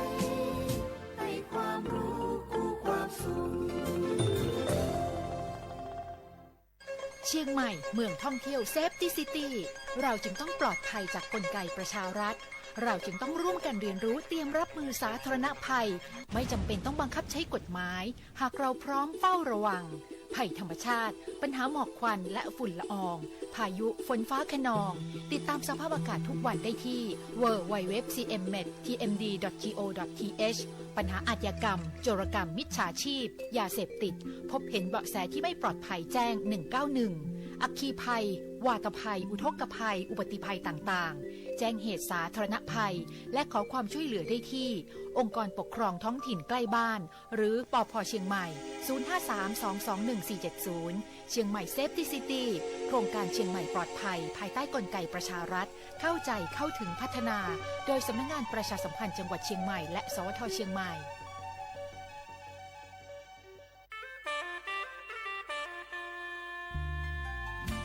คุณกำลังฟังสถานีวิทยุเพื่อพี่น้องชนเผ่า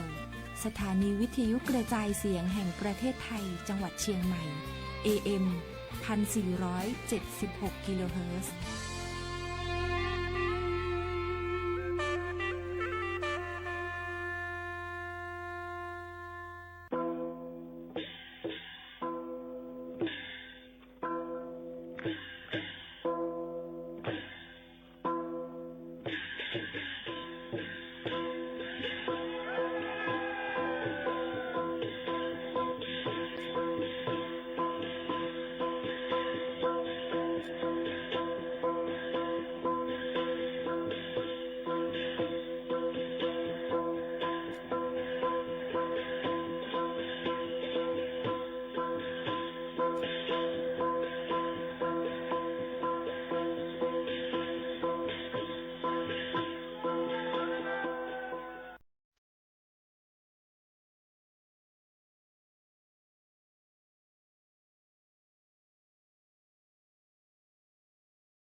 เหมือนซุงค่ะเหมือนซุงพี่น้องพึ่งยี่ถ่อมสิงแต่เขาทั้งสิงค่ะ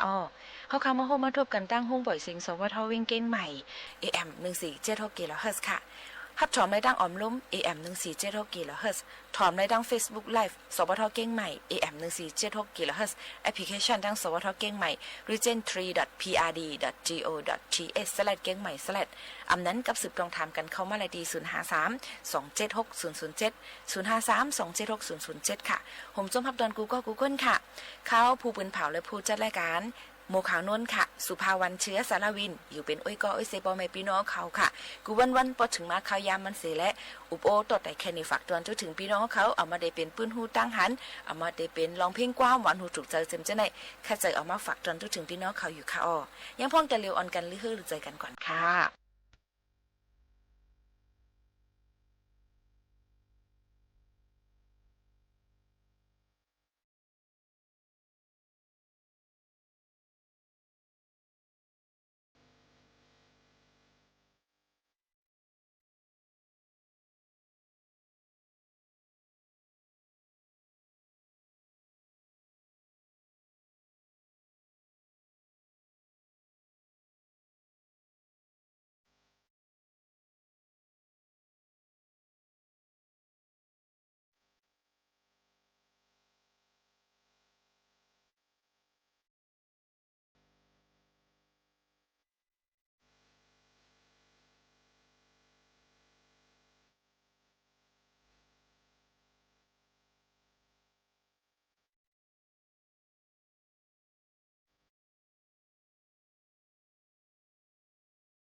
ปุ่มโหนให้ในค่ะเลยเอามาฝากตอนจุดถึงพ่อแม่พี่น้องเขาเลยค่ะนะอายลักตั้งอายแหลมเนี่ยค่ะเอาปุ่มอายลักตั้งอายแหลมอันว่านั่นมือก่อนนั่นเนี่ยค่ะกำในเมืองหนึ่งมีคนสองก่ออยู่ก็วันก็หน้าแลมาเข้ากาดหั่งเผอหั่งมันอยู่ก็หนึ่งจื้อมันห้องว่าอายลักต่างก็เลยจื้อแทงว่าอายแหลมเนี่ยอ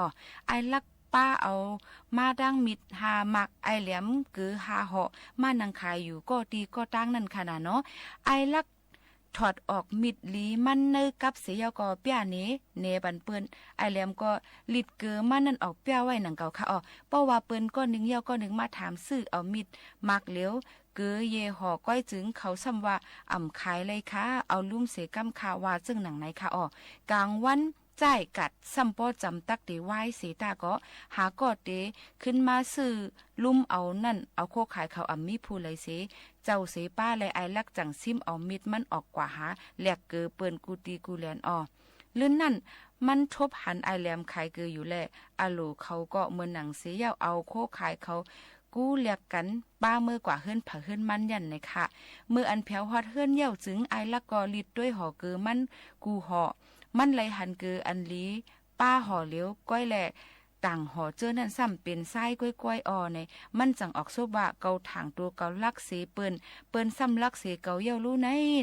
ว่าเจ้าไหนลงค่ะกัดเดมาเกาตักจ้อมหาไอเจ้าเกือในลูกก่อนว่าหนังไหนค่ะเย่าไอแหลมก็มืดถอดด้วยมิดมันหมักหนึ่งเย่าหมักหนึ่งเลยหันมิดหลีป้ามาหมักเหลวนั่นก้อยเหลือเส้นนั่นเป็นไม่ก้อยค่ะมันก็ใครเจอเจิงหนังไอลักเย่าจังถึงหนังกัดวันกัดมาเขาขึ้นทบกันนะการให้กัดและอุบกันลัดกันว่าปีเกี้ยงเว้ยเฮาสองก็ในอาแก้มก็เหมือนกันหยันก็เหมือนกันเอาในกว่าหน้าเฮาเอากันว่าป้ากันเป็นเฮ็ดก็เฮ็ดเซรวยกันเซแลกว่าหากว่ากากว่าขายจ้อมกันโดยดีโยเนาะว่าเจิงหนังในเซสองป้าสองภายก็เฉพาะพร้อมกันเซเอาเปียกสารก็ง่ามูกว่าซื้อเสียมักหนึ่งไหลปันแก็บหนึ่งในไหวเสนั่นเขาออกวานออกเมืองกว่าอยู่ยาวค่ะเมืองอำนานไอลักอีกตั้งไอแหลมฮอดแผวกว่ากาตีเมืองหนึ่งและเมืองหนึ่งกว่าทั่วพันปู่สะเทหลงก่อนหนึ่งค่ะเขากว่าจู้ปู่สะเทนั่นเสลัดว่าลุงสะเทค่ะเฮ้ยกาในเมืองในเฮาขาอ่ำมึดคือฮู้จักเผยเลยค่ะเปออันเฮาขาป้าม้าเสียมคุดค่ำแลกูเปิ้นไหลหิมหุงจนเฮาขานั่นแค่นดอหมุนห่มปันตีอยู่ตีนวนเฮาขาเสกำเสขึ้นค่ะว่าจังหนังไหนค่ะสะเทหลวงก็ขึ้นลัดว่าป้อเป็นหนังความสู่เจ้ารัดในเจอเตะจึงหลีเย่าสู่และอควางนอนเย่าเสียมสู่นั่นก็สู่ตักไหลขายปันเกาว่าจังหนังไหนเขายินจมหน้าเสียเย่าเฮ็ดแขกปู่สะเทนั่นป้อว่าถึงขิงเตียงขึ้นเมียนพ้องเปิ้นตึกนอนรับนอนเย็นอยู่นั่นเขาสองก็โจกันลงกว่าตารางเฮือนเสเอาคำอันเขาป้ามากำพองผังไว้ตีหนึ่งเย่าตีหนึ่งเมื่ออันผ้าป่างเมืองเลี้ยงมาเย่าจึงเขาห้องเอาปู่สะเทกว่าเลยหาคุดค้ำกาดีอันเขาเด็ดลงสึ่งซิมแมบไว้ขิงกลางขึ้นนั่นขณะคุดกาไลเสอำว่าทบญ่าแมนค้ำกาดีนันแลปู่สะเทก็เกื้อถางว่าเป็นอันจื้ออันใจเสียเย่าปันเงินค้ำเขานำซื้อเอาซุ้งสองไว้เสมเขานั่นอยู่เลือเสนั่นมันปันเขากว่าป้ามาลีตัวนึงค่ะไว้เสไอลักตั้งไอแหลมออกมือกว่าเย่าจึงลุงสะเทแหละคุดหาคำจอดกว่ากาในสวนกานอกสวนเสก็อ่ำทบอ่ำหันลาเมื่อนั่นมันจังยึกหู้ลองอันเขาสองก็เก้าเหรียญมันสิได้ใจลำโตซ่าออกเยื่อนอ่ำไหลเสียเย่าจักเอาเสียมมันนั่นกำทิพเขายุ่มกว่ากำเหลวอ่ำเลิกอ่ำเลกว่านั่นซ้ำมีแม่ม่านหลงก็หนึ่งนั่งลือเฮ่ออยู่เสียและเสียมนั่นกว่าเตอใส่ก็โหมันทานป้อจอนไว้ขนาดเนาะมันนั่งอ่ำจู้กันเนือปุสะเทให้ห้องป้องข้างเสียเยาก็กว่าตึงกว่าลัดเท่ามานเท่าเมืองมาเหมืองมันอยู่จ้อมเลยความอันล้อผ้าอ่ำป้อกินอันว่านั่นลุงสะเทก็ย้อนลุยเจอล้อผ้าตูเจ้าเก่าและเสียมก็เลยซุ้มเงินก็เลยเสียงเยาค่ะถึงมาวันหนึ่งไอลักตั้งไอแหลมป้อกว่าพุทธอยู่ที่เฮือนสะเทหลงต่างตีต่างเมืองเสียแลอ่อนกันกว่าเก้ากว่าลาดว่าเนื้อต้องมากเขามีคำนำไว้ปุสะเทก็ใครหู้ลองตั้งอันถูกเมียนมันแล้วใจเขากึดลือแค่ใจเขากึดลือ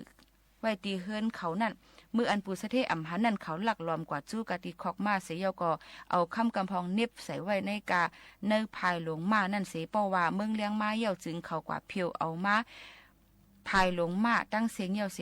เดาออกมาเป็นคำ ปันกะติสะเทหลวงนั่นเสปุสะเทถูกใจเกียกใจหนาแลเอาเสียงกึ่งเมือง3ลูกย้อนแหลกเอามาเขาสองก็หับขามตุ้งเอาเสียงนั่นขึ้นเสียก็ออกมือกว่าข้าวตั้งกว่าแทงเหี่ยวในค่ะป้อว่าป่น7วันเดียวจึงปุสะเทห่างเคิงมามันขี่แหลในวันในเวียงจอดกว่ากูตีกูแหลนภายหลงมามันอันตกไว้จอมตังก็มันใจขาก้นตั้งหลายเก็บซิมไว้เอามือกว่าเตาด้วยให้มันป้อเลยหันคำเปิดอันคำว่าอ่ำป้าเสียแคกเสียอันเนี่ยแหละมันจังเวียนขี่มาแทงพัดเลียนปิดตรงกว่ามือใดมือเหนือนั่นขนาดเฮ็ดเฮอภายหลงมามันนั่นออกห่ำน้ำเหี่ยวไหนค่ะมันก็มึงเจนจ้าอยู่ลองอันตักเลยคำก้อยแลพัดมามันเมียนหนูติ๊กนั่นตอดถึงกว่าผาดเติมเมียนลูกอ่อนก็หนึ่งตายทางตีในเยาค่ะเปิ้นอ่อนกันมาตีมัดเอามันเสแลเอากว่าส่งกะติคุณลุ่มตั้งหลายมามันก็เฮ่อเลยเจอหน่ะแลถึงตีเฮียงป้อเลยแตกตายกว่า8เย้าคุณลุ่มเขาแทบตัด3ผิวปันว่าลุงสะเทเว้ยเฮาทอกเลยตั้งเท่ามืออีกตั้งกาป่นขึ้นหลังมาเมื่ออ่ำต้อนเฮ็ดอเป็ดพิษอีสังเสแลซ้ำอ่ำต่อแลในค่ะไล่เป็นกว่าก้อยก็เปิ้นในอาซักตันโพลูกอ่อนเปิ้นเมื่อเอาเงิน3จ้อยเมื่อปลูกจ่อกันต้อย้อนต้องปั่นกะติปอแม่มันเสว่าจังหนังไหนเย้าค่ะเสียงอันไอลักไอแหลมไลมือนั่นก็ไลเวยก็นั่นซ้ำไข่ไลน้ำจ้างเพเมียงปันกันไล่และเขาสะพอดูเฮาบ่เอาป้าเมื่อกว่าฮอดถึงตีเฮิรนใจก้นใหญ่ก้นหลงนั่นให้มันหมอแจกแพปันเขานั่นค่ะเนาะและอันไอลักยิบมือกว่าเสียงเจ้านั่นจึงไอแหลมทั้งต้องอิวต้องเจ็บเป็นอันเอาเสลเป็นอันเอาเสลแลม่วนเขายุ่มกว่าอังตักนั่งเถินอ้อในไอลักก็จิกกูไลเสียงเจ้านั่นเสหังมันก็แลมันจังออกกว่าเด็ดแลนไปมือเสเพราะว่าไอแหลมออกยุ่มมาอย่าจึง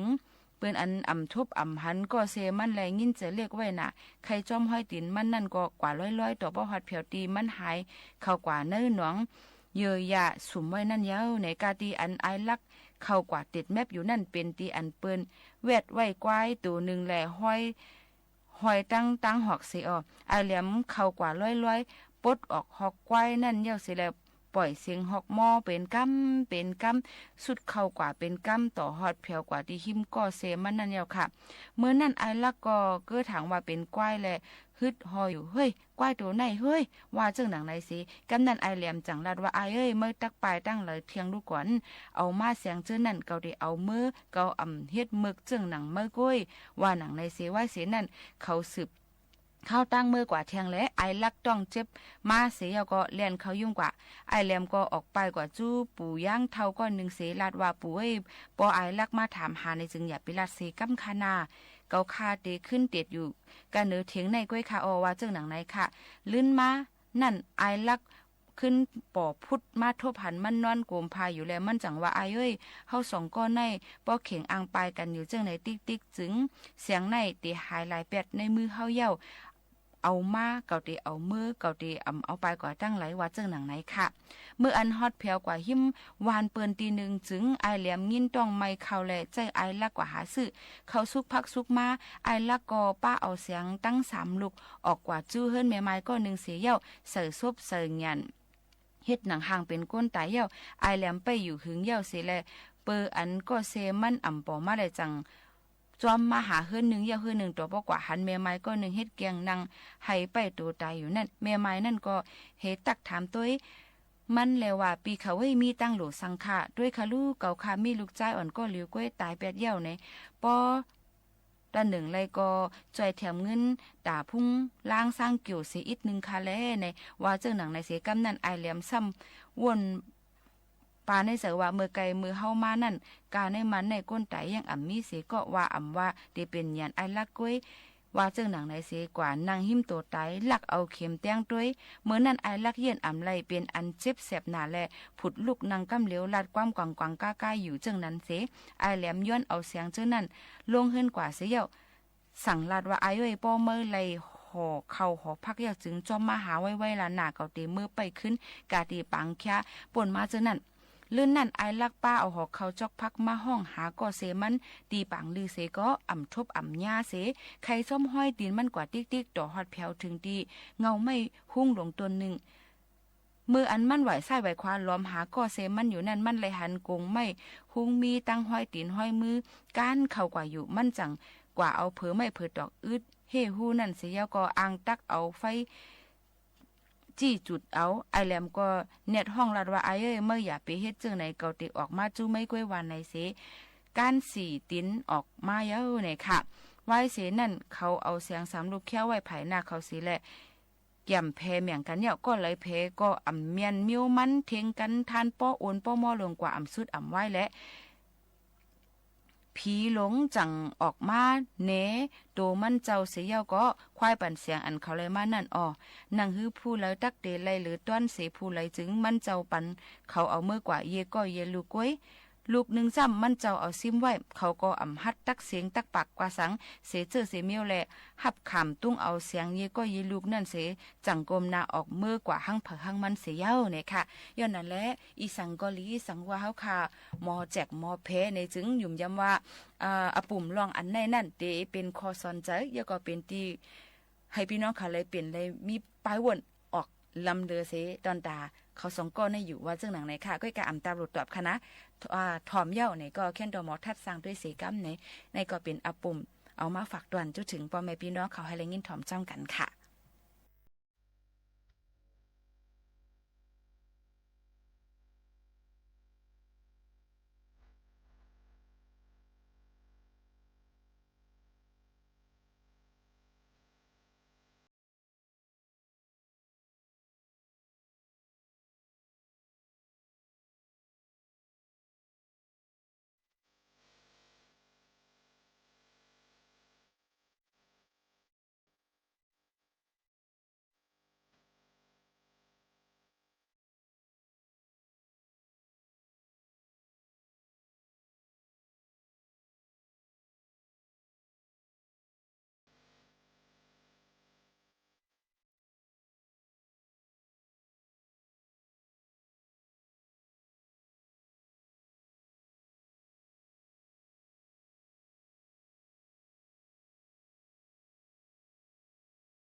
ซุ้มอันปันข้าวยางป้นกว่าหลายๆนะ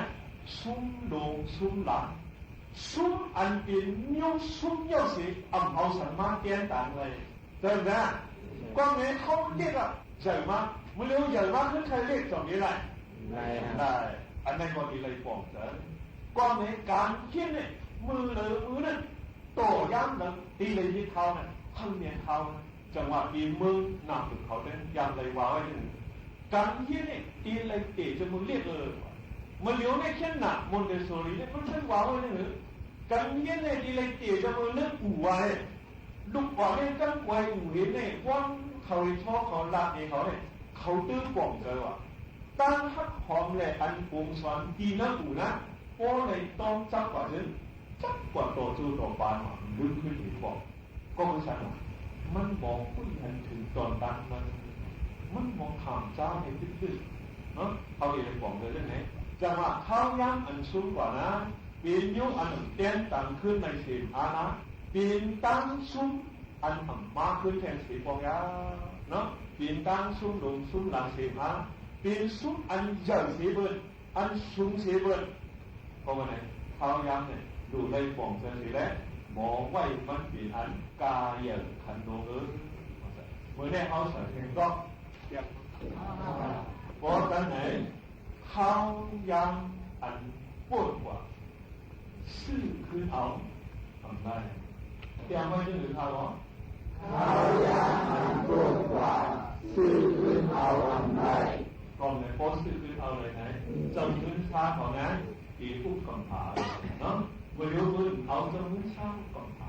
เนาะปืนหนูเอาตั้งหมอนรองคัดเจอคัดใกล้สีเลยกว้างกองตุ้มผ้าลงไว้เพียงแถวนึงเขาดีว่ากุ้นลืมตูเนี่ยแค่เดียวว่าลงทิ้งในตัวนะลงตูลืมทิ้งในตัวว่าเมื่อเลี้ยวอีกอย่างมากุ้นลืมตูยาเขาเธอมีความดีการหรือในมาอีกหนึ่งนั่นเนาะจะเมื่อกำพาเด็กกุ้นมือวันกว่าของเขาเนี่ยมออยู่ชาจินโง่เนี่ยอยู่เนื้อน้ำดินผาอันมอนมาเนื้อน้ำสัมนี้ป่ามันเนื้อดินสัมนี้เข้ามอนเนาะอยู่ดีมือเข้าหวานป่ามันเสียวรู้ตัวเรื่องที่เกิดเขายังเนาะกินเข้าวันสองตาสามตาหรือว่าวันตายนี่ไม่เข้ายังมาดูเรื่องเจอเรื่องอะไรยัง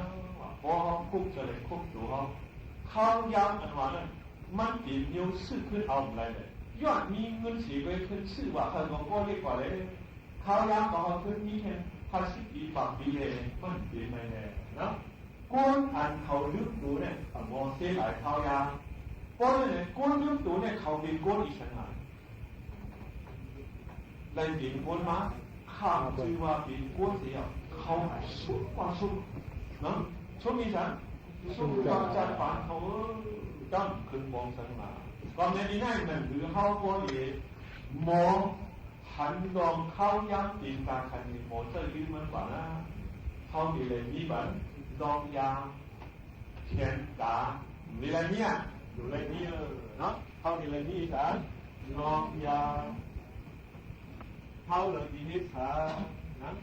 ลองยางในชีมอะไรพวกมีลองยางก็เลยมีเขียนตาเขาดีเลยนี้กันลอกลายเขียนกันช่างเคยมีเขียนอีกเขียนนานเขียนบางทุกข้อถอนเอาดีไล่เลยนะจัดขึ้นมาเกี่ยวกับในเขียนหนาเนาะเมื่อวันนั้นเขาบอกว่าการเขียนอีกเขียนไล่ไหนตีเลยว่าจะยาวสีเลยเขียนเอาตีเลยมาจากเหตุการณ์ที่ฉันบอกเกียรติมันเถิดจงดีเจ้าเกียรติเหตุตัวยืนตาหรือหมอนรับยันเข้าเลยโอ้ดันเกียรติมันมีเถิดบอกว่า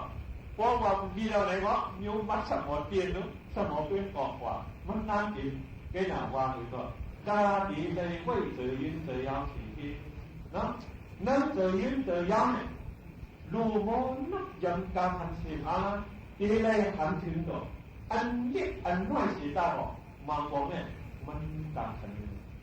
มาดูในแค่ไหนได้รู้ปืนที่เขาขอมาว่านะเขาหลักแก่ถึงครึ่งวันที่ถัดในไว้พา2 พงเนี่ยอัดในเสียงบินหลายชั่วโมงปาก10 ชั่วโมงนี่แต่หูมีมือเขานั่งหนึ่งหูมีมือนาน อันว่าขาดมันคิดกันนั่นนะชิดกันเขาบอกนี่ว่ามันมีปีนึงมีห้อยเลยนะกูพอแล้วมาปืนดักก่อนมันอยู่ในที่เสียงมันไว้อยู่มันสังเกตได้หมายหยดไล่หมายหยดในวันที่ดีเตอร์นั่นนะนี่ไหมไล่ว่ากูกังนะจงยังนะตีมงมืออยู่ในกองนี้หมดนี่นั่นมันกินไล่หมายหยดกินต้องหมายเลยมือนั่นฟองมาหลอกใช้หน้ามันต้องแบบเรียกสีตาบอกกำบังไม่รู้เนี่ยผ่านเก่งๆไปอ่ะนะเข้ากลุ่มกูหมักโหดถาวกองจัดยาวเสียกองป้อนอันเนี้ยทีเดียวเนี่ยอยู่วันเรียนตั้งเรียนอันไหนก็ป้องพื้นเสร็จยาวโหกองเราซื้อๆนี่หรือเนี่ยตัวก็เนี่ยเรียกสีตาบอกผ่านเก่งๆได้นะก็เลยแบบแข่งแถวเลยเขามีว่าเรียกสีตาบอกอันนี้ลำรองคุณบานการยิงเขาหน่อยได้หรือถามนิดนึงเนี่ยปีนแค่ในอยู่ก่อนในลูกบอลเขาเนี่ยก็ได้ฉีดได้ก็อย่าไปขาดทันจืดลูกบอลมือไหนปีนวนหลุมมือหนานะเอามือหนาแล้วไกลอยู่เรียกก่อนหนึ่งเรียกมันมีแค่มาเลยเจ้าจื้ออะไรหนึ่งลูกบอลเนาะเจ้าจื้อด่ามูลชื่อนั้นจูบานอะไรเรียกฉีดได้ก็ก่อนไหนเรียกฉีดได้ก็ปีนแค่อะไรอยู่ถามนิดนึงเนี่ยโบมีปักปืนพวกมีปักปืนเอ็นนำเนี่ยนอนกุนอยู่ที่มุมมองการพวกแก๊สนั่นเองคือลายนั่นเองไปปีอะไรนี้ปักปืนไงวะใส่ดูด้วยตัวแถวในวันหรือว่าเลือกสีดาก็ยินแง่อะไรอยู่พอมีปักปืนดูมีปักปืนพวกสนาพวกมีปักปืนที่นี่ปักปืนในมันที่เธออันเล็กอันอ่อนอันนำอันลายเขาได้พอมีปักปืนมันว่าก็สานกันเลยมันเข้ากันดีๆเมื่อนั้นเขามีคือนะเขาบางอันปวดบางอันยาววนมันตรงมันแก๊กมันขือมันไหนพอมีปักปืนเดือยเย็นๆมันตับกันเลยเด้อมันเข้าดีการต่อสู้มืออันเขาการตับฉันตับอันนั้นสองอันมาต่อกันเท่าที่ทันนี้ฉันว่านั้นฉันอันเหมือนกันมาคัดเหเอาเฮี้ยงกันกับฉันมือมากับฉันนะมันจังเองแข้งความแข้งอันมาจ่วยกันเนี่ย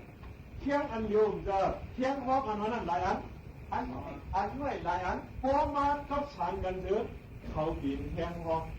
ไหนเยอะสีแข้งลุงอันเดียวสุดท้าย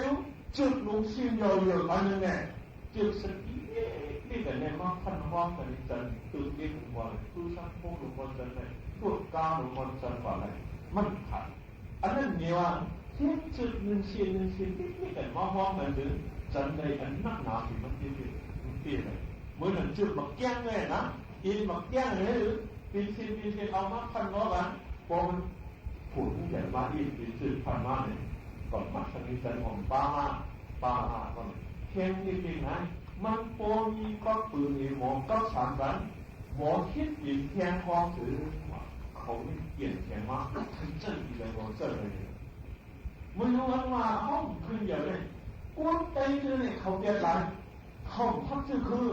มือแรกเขาถามทีเตยแกะเตยยกเตยเปลี่ยนไรเตยใครก่อนสมมึงใครนะเตยใครก่อนเหรียญมึงเบิร์นทางเยอะเบิร์นทางคือเขาถามที่ไหนมันเสร็จก้นกูก็ตัวนี้แต่กูก็ยิ่งว่าใจมาจะสั่งทางว่าพักคือเขาเหมือนก่อนอันนี้เขาพักเลยนะคือเขาใหญ่มากเขาผู้กองมาห้องใครเนี่ยเลยนะก้นไม่ดูใครว่าใจมันกินข้าวเผาขึ้นมันอยู่มั้งเขาบอกว่าเรียกมันบอกไงเขามีสูตรดีกว่าที่หมอในตัวเนี่ยที่แน่นี่เพราะงั้นกว่าที่ในสังเกตก่อนในสังเกตก่อนขี้ขายพวกมึงมาไม่เห็นไหนมาอยู่จังไงเขาทำยังไงวะขี้ขายก็เพราะฉะนั้นเขาจะเป็นขันโคบ้างนี่เป็นเตียงกุฏิก้นก็อันเปิดมันเจ้าสิจะลูกเห็นไหมตีก้นอันหันไว้เอาไว้ที่ไว้ดิฉันทานเลยขี้ขาก็เนี่ยป้อมใครยินทานเลยขี้ขาอย่าปีมองปืนใจเขาทีหนึ่งนิดเขาดีเลยป่องเจ้าสิลูกคิดจนตั้งดูเจ้าต่อก้นอันคู่จนตั้งดูเจ้าต่อสิลูกคิดหนึ่งตั้งเจ้าต่อมองเขาเจ้านะปีนก็อันเจ้า ปืนขึ้นดูเจ้าต่อยาวก็อันปืนดูเจ้าต่อนั่นจังเป็นเจ้าดีดูเจ้าต่อดีมีอะไรเป็นเจ้าดีดูเจ้าต่ออันนี้อีเลยบอกเลยเขาก็เป็นเจ้าเขาก็เป็นเขาเป็นฉลาดอย่างนี้เขาดูเลยว่าดีนั่นด้วยนะปืนของว่านะว่าดีแหละเพราะสื่อบอกได้ด้วยไหมอันที่สีตาก่อนอย่างดีกว่าหันตื่นมันจ้องดีดีเนี่ยนั่งก่อนดีนั่งไพ่ก่อนดีไพ่บินก่อนนั่งบินเนาะมันเจ้าเลยดีแล้วดีนะมันยกยังไม่ได้หรือเลขสีตาก็เป็นแง่เลยอยู่ก็มีตาเปิดขอชมผู้บ้องทุกคนครับเขาสั่งเป็นอะไรอย่ามีขั้นนะอย่ามีขั้นนะ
เฮาคามาโฮมาทบกันตั้งห้องเปิดสิ่งที่ในอยู่ยังบ่ได้เป็นพ่อลีตอนดับพ่อแม่พี่น้องเขาค่ะนะ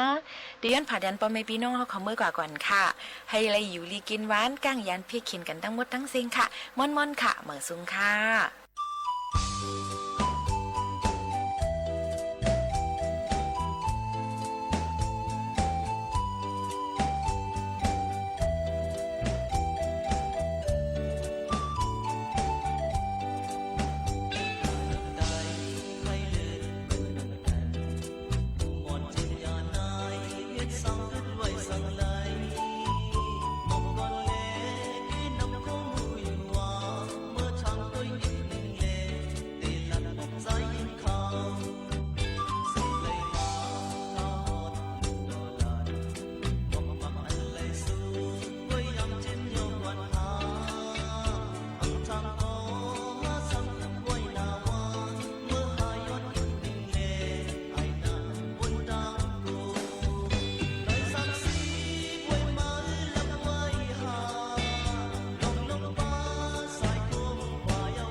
สถานีวิทยุกระจายเสียงแห่งประเทศไทยและเครือข่ายทั่วประเทศเสนอข่าวต้นชั่วโมง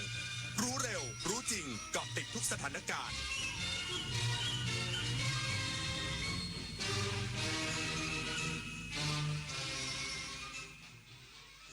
รับฟังข่าวต้นชั่วโมง 23 นาฬิกากับอานนท์ นันตะสุคนครับกระทรวงทรัพยากรธรรมชาติและสิ่งแวดล้อมเป็นเจ้าภาพจัดการประชุมคณะกรรมการระหว่างรัฐบาลว่าด้วยการเปลี่ยนแปลงสภาพภูมิอากาศครั้งที่ 64ไทยพร้อมเดินหน้าการปล่อยก๊าซเรือนกระจกสุดที่เป็นศูนย์ภายในปี 2593 อีกสักครู่กลับมาติดตามรายละเอียดครับ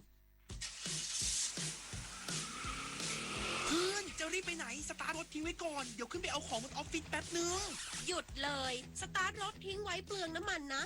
แค่ไม่กี่นาทีเองพลังงานไม่หมดโลกมั้งคำว่าแค่แป๊บเดียวของทุกคนรวมกันหมายถึงพลังงานมหาศาลที่ถูกทิ้งไปเปล่าๆเลยนะจริงด้วยนึกว่าเรื่องเล็กแต่มันเรื่องใหญ่กว่าที่คิดอีกนะเนี่ยร่วมกันประหยัดพลังงานเพื่อประเทศชาติและโลกของเราวัฒนธรรมไทยคือพลังที่เชื่อมอาเซียนจากรอยยิ้มอาหารดนตรีและประเพณีสู่การเรียนรู้แบ่งปันและเติบโตไปด้วยกันการท่องเที่ยวสร้างมิตรภาพศิลปะเชื่อมความเข้าใจและความหลากหลายคือหัวใจของภูมิภาคนี่คืออัตลักษณ์ร่วมที่ทำให้ไทยและอาเซียนก้าวไปข้างหน้าอย่างยั่งยืนอาเซียนสังคมเดียวกันก้าวไปด้วยกันวิกฤตพลังงานวิกฤตตะวันออกกลางวิกฤตพลังงานเชิญชวนคนไทยประหยัดไฟฟ้ากันตั้งแต่วันนี้เริ่มง่ายๆปิดไฟที่ไม่ใช้ปิดเครื่องใช้ไฟฟ้าที่ไม่จำเป็นปรับอุณหภูมิเครื่องปรับอากาศที่ 26 องศาเซลเซียสสวมเสื้อผ้าระบายอากาศงดการสวมสูทเดินขึ้นลงบันไดในอาคารแทนการใช้ลิฟต์ลดรายจ่ายลดใช้พลังงานร่วมฝ่าวิกฤตครั้งนี้ไปด้วยกันจากวัตถุดิบท้องถิ่นสู่สินค้าสร้างมูลค่าจากท้องทะเลสู่โอกาสที่ไกลกว่าเดิมสินค้าเกษตรและประมง3จังหวัดชายแดนใต้ไม่หยุดอยู่แค่ผลผลิตในพื้นที่แต่พร้อมยกระดับเป็นสินค้าแปรรูปคุณภาพสูงด้วยเทคโนโลยีและนวัตกรรมขับเคลื่อนเศรษฐกิจฐานรากและเปิดประตูสู่อนาคตที่มั่นคง3จังหวัดชายแดนใต้พลังความร่วมมือสู่เศรษฐกิจที่เติบโตกระทรวงทรัพยากรธรรมชาติและสิ่งแวดล้อมเป็นเจ้าภาพจัดการประชุมคณะกรรมการระหว่างรัฐบาลว่าด้วยการเปลี่ยนแปลงสภาพภูมิอากาศครั้งที่ 64เพื่อวางแผนรายงานการประเมินฉบับที่ 7ใช้เป็นเข็มทิศสำคัญรับมือกับการเปลี่ยนแปลงสภาพภูมิอากาศนางรวีวรรณ ภูริเดช ปลัดกระทรวงทรัพยากรธรรมชาติและสิ่งแวดล้อมกล่าวว่ากรมการเปลี่ยนแปลงสภาพภูมิอากาศและสิ่งแวดล้อมร่วมกับคณะกรรมการระหว่างรัฐบาลว่าด้วยการเปลี่ยนแปลงสภาพภูมิอากาศเปิดการประชุมคณะกรรมการระหว่างรัฐบาลว่าด้วยการเปลี่ยนแปลงสภาพภูมิอากาศครั้งที่ 64ณ ศูนย์ประชุมสหประชาชาติมีนักวิทยาศาสตร์ผู้เชี่ยวชาญด้านสภาพภูมิอากาศและตัวแทนรัฐบาลจาก138ประเทศและจากประเทศสมาชิก195ประเทศเข้าร่วมเพื่อกำหนดกรอบการทำงานและขอบเขตของรายงานการประเมินฉบับที่ 7ซึ่งจะเป็นเข็มทิศสำคัญในการรับมือกับการเปลี่ยนแปลงสภาพภูมิอากาศในการดำเนินนโยบายลดการปล่อยก๊าซเรือนกระจกทั่วโลกในทศวรรษนี้ปลัดกระทรวงทรัพยากรธรรมชาติและสิ่งแวดล้อมย้ำว่าประเทศไทยให้ความสำคัญต่อการเชื่อมโยงองค์ความรู้ทางวิทยาศาสตร์กับการดำเนินงานจริงโดยเฉพาะการสนับสนุนการดำเนินงานภายใต้ความตกลงปารีสเช่นการเร่งเป้าหมายการปล่อยก๊าซเรือนกระจกสุทธิเป็นศูนย์ภายในปี 2593 การผลักดันพระราชบัญญัติการเปลี่ยนแปลงสภาพภูมิอากาศการสร้างตลาดคาร์บอนเครดิตเพื่อนำพาประเทศไทยสู่เศรษฐกิจคาร์บอนต่ำปิยาพันธ์ยังเทียนรายงานและในวันนี้สำนักงานนโยบายและแผนพลังงานเปิดรับฟังความเห็นค่าพยากรณ์ความต้องการไฟฟ้าส่งเสริมการจัดทำแผนพัฒนากำลังผลิตไฟฟ้าของประเทศรองรับเศรษฐกิจดิจิทัลและพลังงานอนาคตนายทศพร สิริสัมพันธ์ประธานอนุกรรมการพยากรณ์และจัดทำแผนพัฒนากำลังผลิตไฟฟ้าของประเทศเปิดเผยว่าสำนักงานนโยบายและแผนพลังงานหรือสนพ.ได้จัดรับฟังความคิดเห็นต่อการจัดทำค่าพยากรณ์ความต้องการไฟฟ้าหรือ load forecast เพื่อใช้เป็นฐานในการจัดทำแผนพัฒนากำลังผลิตไฟฟ้าของประเทศหรือ PDP 2026 ให้สอดคล้องกับบริบทด้านเศรษฐกิจเทคโนโลยีและพฤติกรรมการใช้พลังงานที่เปลี่ยนแปลงไปโดยนำปัจจัยใหม่เข้ามาพิจารณาอาทิการ การเติบโตของ Data Center และเศรษฐกิจดิจิทัลการขยายตัวของยานยนต์ไฟฟ้าหรือ EV แนวโน้มการผลิตไฟฟ้าเพื่อใช้เองรวมถึงมาตรการอนุรักษ์พลังงานส่งผลให้แนวโน้มความต้องการไฟฟ้ายังคงเติบโตอย่างต่อเนื่องในอัตราที่ชะลอตัวลงทั้งนี้การรับฟังความคิดเห็นในครั้งนี้จะนำไปใช้ประกอบการปรับปรุงค่าพยากรณ์ความต้องการไฟฟ้าสำหรับจัดทำแผน PDP 2026 เพื่อยกระดับการวางแผนพลังงานของประเทศรองรับการเติบโตของเศรษฐกิจดิจิทัลเทคโนโลยีพลังงานสะอาดและสร้างความมั่นคงด้านพลังงานในระยะยาวปุริมปัสโสภาภาครายงานนายอำเภอบำเหน็จนรงค์จังหวัดชัยภูมิลงพื้นที่ตรวจโรงงานน้ำตาลระยองก่อนปิดหีบอ้อยพบอ้อยสดเพิ่มขึ้นกว่า17%จากปีก่อนว่าที่เรือตรีธราทิพย์ผลพิญโยในอำเภอบำเหน็จนรงค์เปิดเผยว่าจากการลงพื้นที่ที่โรงงานน้ำตาลระยองหมู่ที่5ตำบลหัวทะเลอำเภอบำเหน็จนรงค์พบว่ายังคงมีอ้อยเข้าโรงงานเป็นจำนวนมากโดยมีรถบรรทุกอ้อยเข้าคิวรอประมาณ400คันและทางโรงงานน้ำตาลระยองได้มีการกำหนดประมาณการวันปิดหีบอ้อยในวันที่5เมษายน2569ทั้งนี้หากยังมีอ้อยตกค้างอยู่มากก็อาจขยายเวลาปิดหีบไปจนถึงวันที่10เมษายน2569โดยปัจจุบันมีปริมาณอ้อยสดที่เข้าสู่กระบวนการผลิตน้ำตาลแล้วจำนวนสะสมทั้งสิ้น 1,687,699 ตันคิดเป็น 99% ในส่วนของอ้อยเผามีจำนวนสะสม 17,413 ตันหรือคิดเป็น 1.02% ซึ่งเมื่อเปรียบเทียบกับปี 2568 มีอ้อยสดเข้าสู่กระบวนการผลิตเพิ่มขึ้น 17.66% และอ้อยเผาลดลง 17.66% โดยโรงงานคาดว่าจะมีอ้อยเข้าโรงงานจนถึงวันปิดหีบประมาณ2ล้านตันศาสตร์ว่องการดีสวทชัยภูมิรายงานน้ำมันทุกหยดมีค่ารู้ใช้รู้รักษาวันข้างหน้าไม่ขาดแคลนจบข่าวอานนท์นันตะสุคนอ่านรับฟังข่าวครั้งต่อไปเวลา 6 นาฬิกาติดตามข่าวที่นำเสนอไปแล้วได้ที่ www.thainews.prd.go.th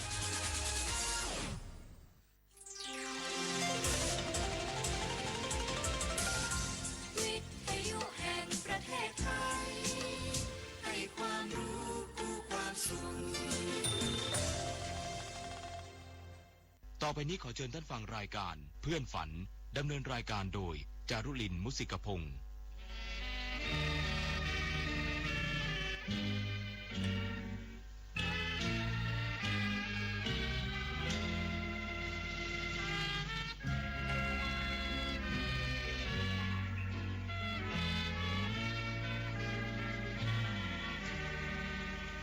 อยากมีเพื่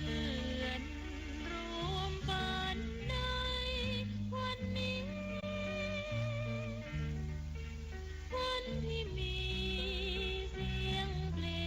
งบรรเลงวอนเดี๋ยวออดอ่อนเดี๋ยวเรื่องอื่นแสนชื่นบานเดี๋ยวสับสานเดี๋ยวโศกซึ้งตรึงอาไทย ชั่วโมงที่2ของเพื่อนฝันวันอังคารที่24มีนาคม2569นะคะผู้ควบคุมเสียงยังคงเป็นบุญประกอบอบกลิ่นฟังเพลงรอยยิ้มในแผ่นดินเป็นผลงานของครูวิมลจงวิไลค่ะขับร้องโดยธิดาของครูวิมลคือคุณวาสนาจงวิไล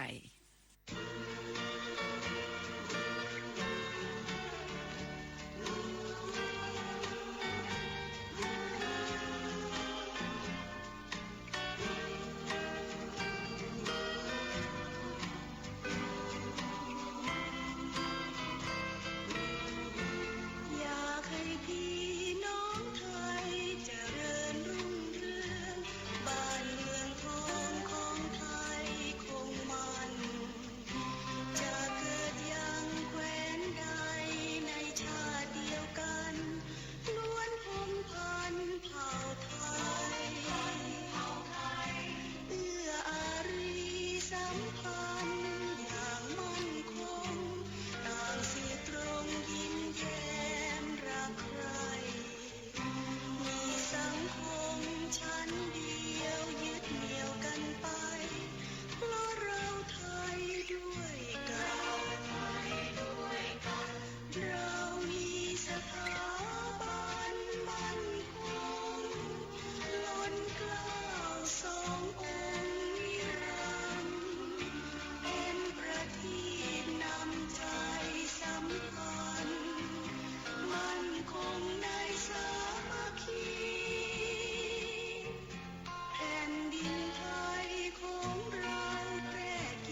ค่จ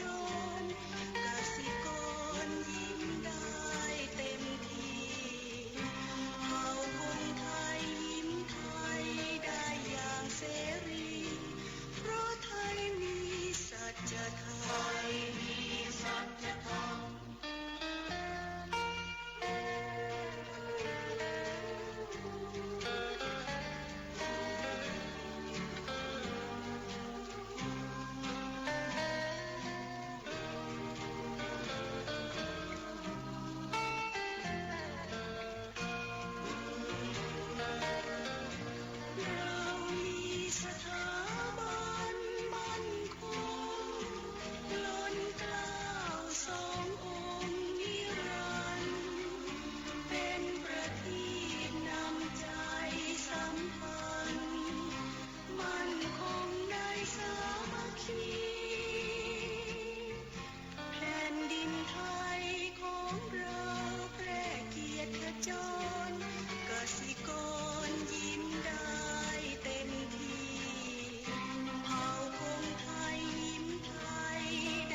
ที่จบไปนั้นคือเพลงรอยยิ้มในแผ่นดินคุณวาสนาจงวิไล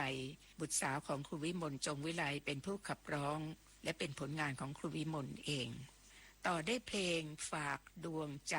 หรืออีกชื่อหนึ่งก็คือเมื่อเห็นเธอจากไปคุณอารีนักดนตรีขับร้องไว้ค่ะผลงานของพลตรีหลวงวิจิตรวาทการจากละครเรื่องดาบแสนเมืองปี 2490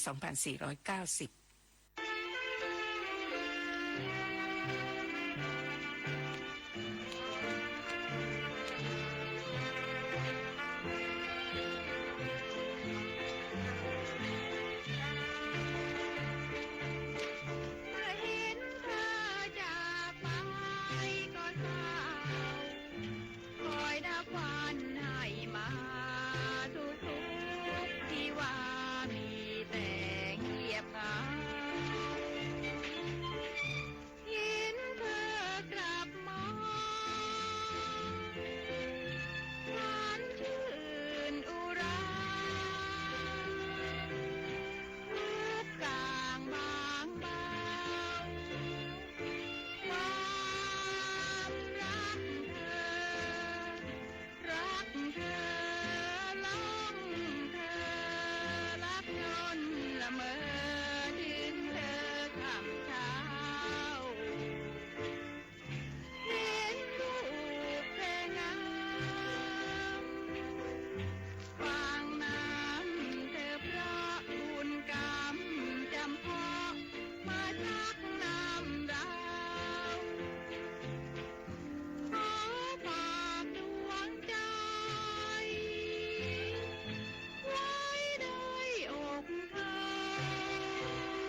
นั่นคือเพลงฝากดวงใจหรือเมื่อเห็นเธอจากไปคุณอรินักดนตรีขับร้องให้เราฟังจากละครของพลตรีหลวงวิจิตรวาทการเรื่องดาบแสนเมืองปี 2490 คราวนี้เราจะฟังเพลงส่วนหนึ่งซึ่งครูพยงมุกดาศิลปินแห่งชาติแต่งทั้งคำร้องและทำนองและมอบให้นักร้องของวงกรมประชาสัมพันธ์หรือวงสุนทรภรณ์ขับร้องเพลงแรกฉันเป็นของเธอสุนทรภรณ์บันทึกเสียงเองนะคะเป็นเพลงที่ครูพยงแต่งไว้เมื่อวันที่ 13 พฤศจิกายน 2511 เพลงที่สองหนึ่งไม่ใช่สองโดยคุณมัณฑนาโมราคุณศิลปินแห่งชาติ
นั่นคือนักร้องที่อยู่ในวงของกรมประชาสัมพันธ์กรมโฆษณาการและสุนทรภรณ์บันทึกเสียงเพลงที่ครูพยงมุกดาศิลปินแห่งชาติแต่งทั้งคำร้องและทำนอง นักร้องอีก3ท่านที่เราจะฟังกันในวันนี้ซึ่งครูพยงมุกดาศิลปินแห่งชาติเป็นผู้แต่งนะคะเพลงแรกฝั่งหัวใจคุณบุษยาบันทึกเสียงค่ะเพลงที่2แด่แสงเดือนเป็นเพลงที่คุณพยงมุกดาศิลปินแห่งชาติแต่งให้นางสาวไทยที่ชื่อแสงเดือนแม้นวงคุณวินัยเป็นผู้ขับร้องและเพลงที่3คุณสุปณีพุกสมบุญในเพลงรักอย่าลวง3เพลงนี้ทั้งคำร้องและทำนองโดยครูพยงมุกดาศิลปินแห่งชาติ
เราได้ฟังเพลงที่ครูพยงมุกดาศิลปินแห่งชาติแต่งให้นักร้อง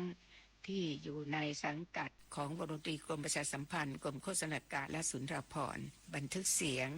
จะหยุดไว้เพียงแค่นี้นะคะนอกจากนี้แล้วนักร้องของวงก็ยังขับร้องเพลงให้กับครูเพลงภายนอกอีกมีอีกไม่น้อยเหมือนกันเริ่มด้วยคุณมัณฑนาโมรากุลศิลปินแห่งชาติผู้ล่วงลับไปแล้วเพลงรอยร้าวเพลงนี้คุณมัณฑนาบันทึกเสียงเมื่อปี 2497 หลังจากลาออกจากวงของกรมโฆษณาการมาแล้วเป็นผลงานของครูสุรพลอ่อนภักดีค่ะอีกเพลงหนึ่งคือบึงน้ำฟ้าคุณมัณฑนาโมรากุลศิลปินแห่งชาติบันทึกเสียงจากผลงานของวราวรเวท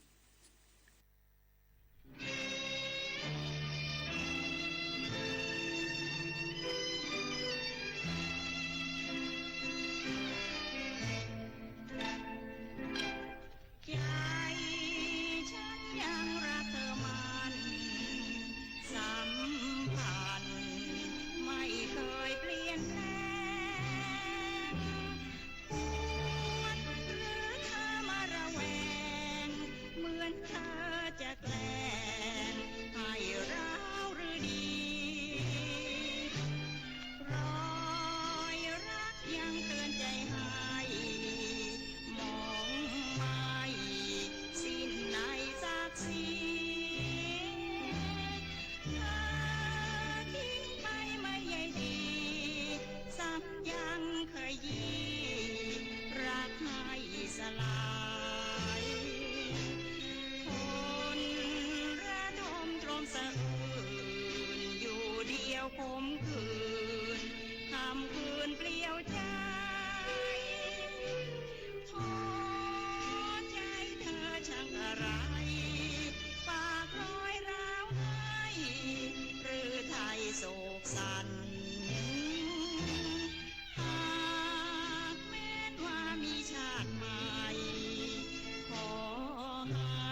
นเปลี่ยวใจ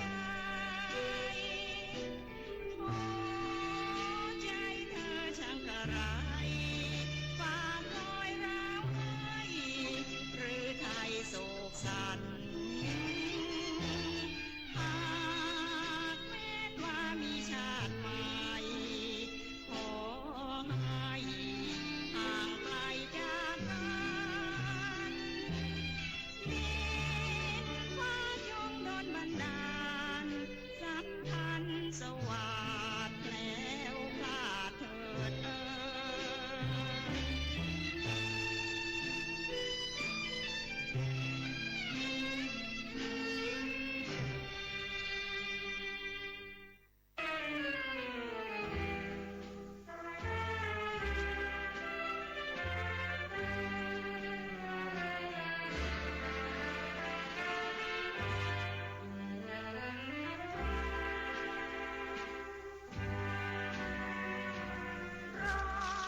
ร้อนลมที่เป่าหน้าแล้งผ่านไปทุกแห่งพบบึงล้วนแห้งสายขาดทุกหนห้วยหลานน้ำหวดขอดทานไม่สรานยามย้อนแรงจนสุดที่จะแรงบ่มใบไม้แห้งร่วงโรยเพราะแรงไร้ชนพื้นธรณีขาดฝนไร้เมฆเบื้องบนน้ำฟ้าไม่หล่นโปรยมาโอ้นี่หรือธรรมชาติแสนน่าอนาถมวลหมู่มัตยาต้องสุขซ้อนกายาใต้พื้นพระสุธาแสกใสซ้อนป่าโคลนตอมฟ้าปราณีสักทีเถิดนาโปรดโปรยน้ำมาปุงปลาจะได้พิรมมวลเมฆไม้ชื่นชมน้ำบึงท่วมตมเพียงน้ำฟ้าพรมสักคน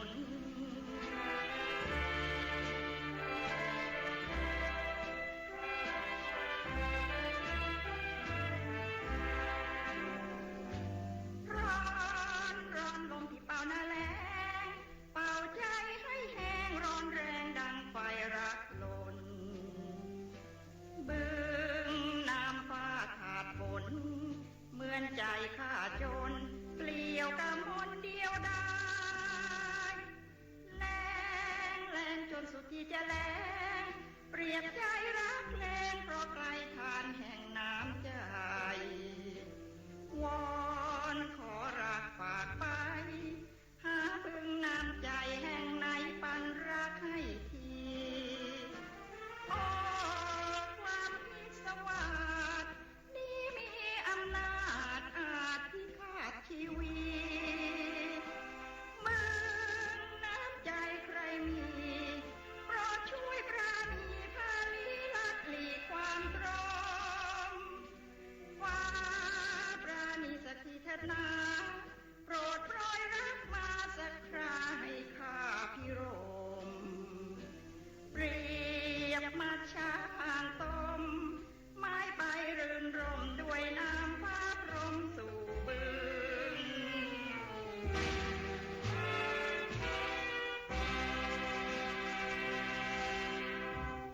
คราวนี้มาฟังคุณวินัยจุลบุษปะบ้างนะคะ เพลงแรกมัดสี่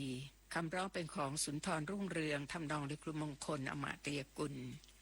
เพลงที่สองหลุมพรางคำร้องโดยวิชาญมีนักนิตทำนองโดยครูมงคลอมาตยกุล และเพลงที่สามมนรักอสูรคุณวินัยขับร้องคู่กับคุณทัศนัยชอุ่มงามผลงานของครูไพบูลย์บุตรขันธ์ค่ะ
นอกจากนี้ก็ยังมีนักร้องที่เคยสังกัดวงดนตรีกรมประชาสัมพันธ์กรมโฆษณาการและสุนทรภรณ์หลังจากออกไปแล้วนะคะก็มีผลงานเพลงที่ครูเพลงท่านอื่นแต่งให้ขับร้องมากมายอย่างเช่นคุณเพ็ญศรีพุ่มชูศรีศิลปินแห่งชาติค่ะเพลงงามชายหาดผลงานของครูสกลมิตรานนท์และครูเสน่ห์โกมารชุนเพลงนี้คุณเพ็ญศรีบันทึกเสียงเมื่อปี 2494 นะคะเพลงรักเอ๋ยรักข้าโดยคุณรวงทองทองลั่นทมศิลปินแห่งชาติสุนทรียานาเวียงการและครูสมานกาญจนพลินสองศิลปินแห่งชาติเป็นผู้แต่งและเพลงร้องไห้คุณอ้อยอัชราค่ะเพลงนี้ผลงานของครูพยงมุกดาศิลปินแห่งชาติเราจะฟัง3เพลงนี้กันเลยนะคะซึ่งจะเป็นสุดท้ายสำหรับรายการเพื่อนฝันในคืนวันนี้บุญประกอบอบกลิ่นดิฉันจารุลินมุสิกพงศ์พบกันใหม่ในวันพรุ่งนี้นะคะสวัสดีค่ะ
รดวงใจรักเอ่ยรักจงอย่าเฉยแรมไกลรักเจ้าโปรดเห็นดวงใจหวนให้ทวีนน้ำตาร่วงรินท่วมฟ้าท่วมดินไม่อยากจะกินจะนอนรักเอ่ยรักข้าเคล้าด้วยน้ำตาหรือน้ำพึ่งพาใจอ่อนบางครั้งรักเจ้ารุ่มร้อนเดี๋ยวรักก็จากก็จรอกเอ๋ยสะท้อนดวงใจ